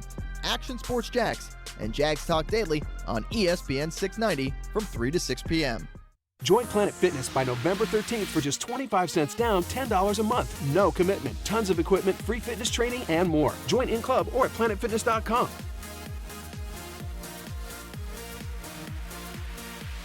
See club for details. We're local, you're local, shop local. This holiday season, shop local retailers right here in the 904. When you shop local retailers, you're making an investment in our own community. Shop the 904. Powered by Cox Media Group. Peace of mind. It's one of the most important things we can have, and sometimes the most elusive. I'm Glenn Levine from the law offices of Anajar and Levine. Car accidents can turn your life upside down. Your car is damaged, you're in pain, injuries can even create problems at work. While there's no magic wand, our team is ready to get you back on your feet as soon as possible. Call the law offices of Anajar and Levine at 904-600-4000 for a consultation. That's 904-600-4000. Office in Jacksonville. Pop quiz. If you sell a home for $500,000, how much would a traditional real estate agent charge in commission? If you guessed $25,000 to $30,000, you're right. But if you think that's the only way, you're wrong. This is why thousands of homeowners are making the switch to Rex. With Rex, you get a dedicated agent and a full-service experience at a fraction of the cost. Rex uses game-changing technology to cut out the middleman and save homeowners tens of thousands of dollars in fees. See if you qualify by calling 833-REX-HOME. Remember, this is your home. Why give an insane amount of equity away to an agent?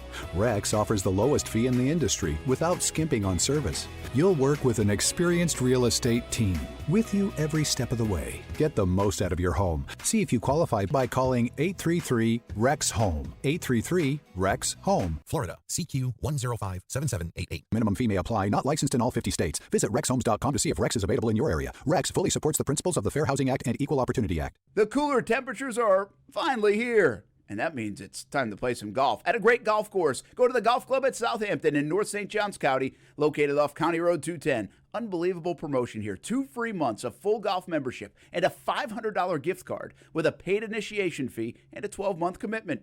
The Golf Club at Southampton, home of the Dream 18 and your new golfing destination. For information on these unbelievable programs, call the Golf Club at Southampton at 904-287-PLAY. That's 904-287-PLAY. When the time comes to get your roof replaced, call Big Fish Roofing. We don't require any upfront deposits, and we are locally owned and operated by Jacksonville natives who have built their business on quality and integrity. At Big Fish Roofing, we know your roof is the first line of defense against the elements, so we make sure to deliver a quality project in a timely manner. You can find us at bigfishroofing.com or facebook.com/bigfishroofing, or give us a call at 904-685-8334. I'm Dr. Eric Kim at the Heekin Clinic. I've dedicated my career to helping eliminate joint pain many patients suffer every day. At the Heekin Clinic, we use the most advanced surgical and non-surgical techniques, including robotic-aided knee replacement, which has produced outstanding results for our patients.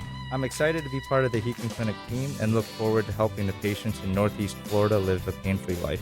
The Heekin Clinic, a full-service orthopedic surgical practice specializing in knees and hips. Log on and search for Heekin Clinic today. Hey everybody, it's Brett Martineau from Action Sports Jax. Thank you for making ESPN690 the fastest growing sports station in Jacksonville. Everyone is loving our in-depth coverage of the Jaguars, the NFL, and all things sports. Another thing our listeners will love, your business. Let's work together and get you on the fastest growing sports station in Northeast Florida. Call ESPN690 today, 245-8732. That's 904-245-8732. Grow your business today on the new ESPN690. Our partners at BSN Sports, the largest provider of team sports equipment and apparel in the country, would like to thank all of the coaches out there who truly are the heart of the game. While BSN Sports is the best at equipping athletes with a one-stop shop for everything needed to run an athletic program, coaches are the best at equipping lives. And that's the real final score. Learn more about how BSN Sports can save you time off the field so you can impact more lives on it by calling your local BSN Sports sales professional or by visiting bsnsports.com today. Action Sports Jax on ESPN 690. Marty Smith from ESPN joining us right now. Everybody wants me to yell either go Gators or go Dogs, and I just yell go Mickey Mouse. Catch Brett and Austin weekdays 3 to 6 p.m. on ESPN 690 or ESPN690.com.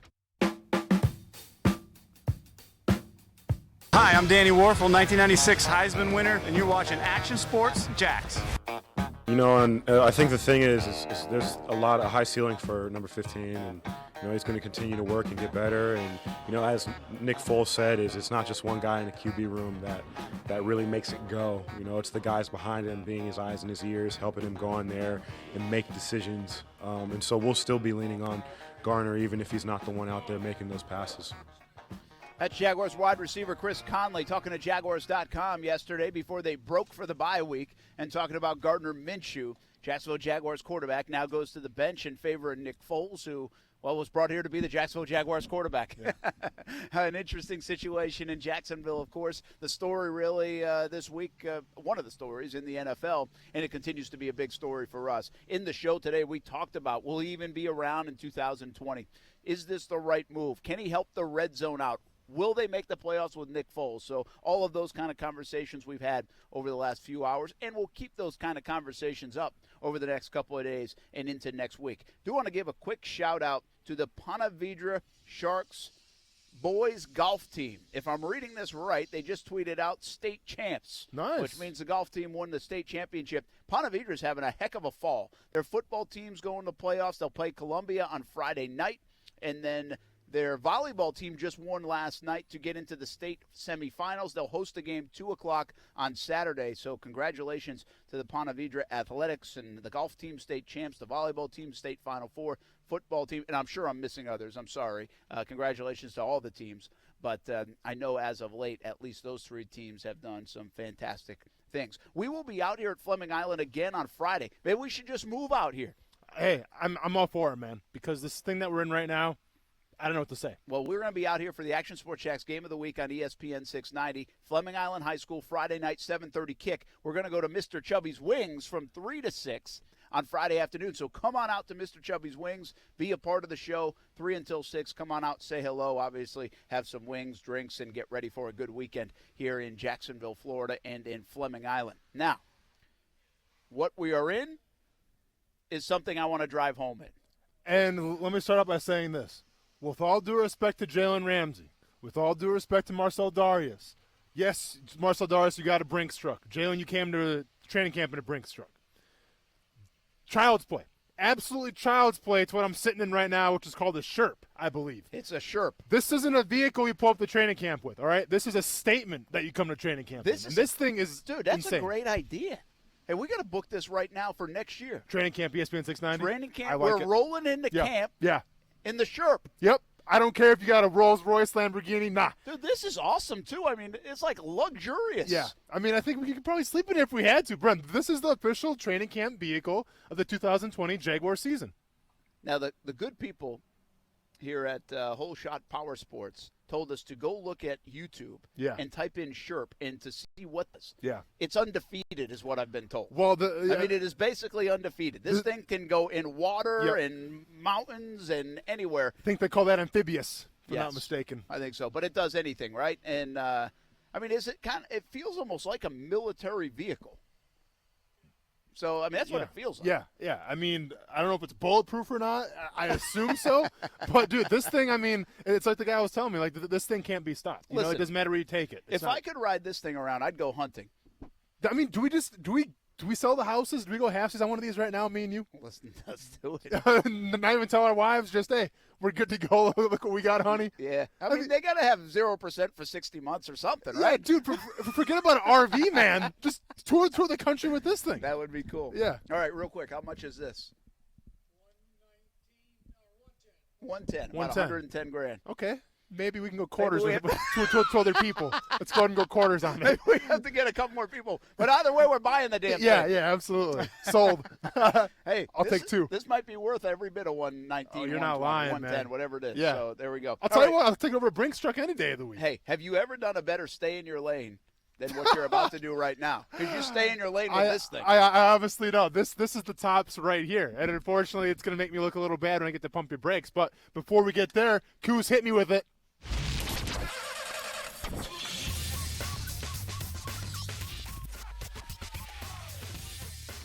So cruise control, Brent, listen, the University of Oregon, they are innovative. Whether it's their cleats, their jerseys, they always seem to be ahead of the game.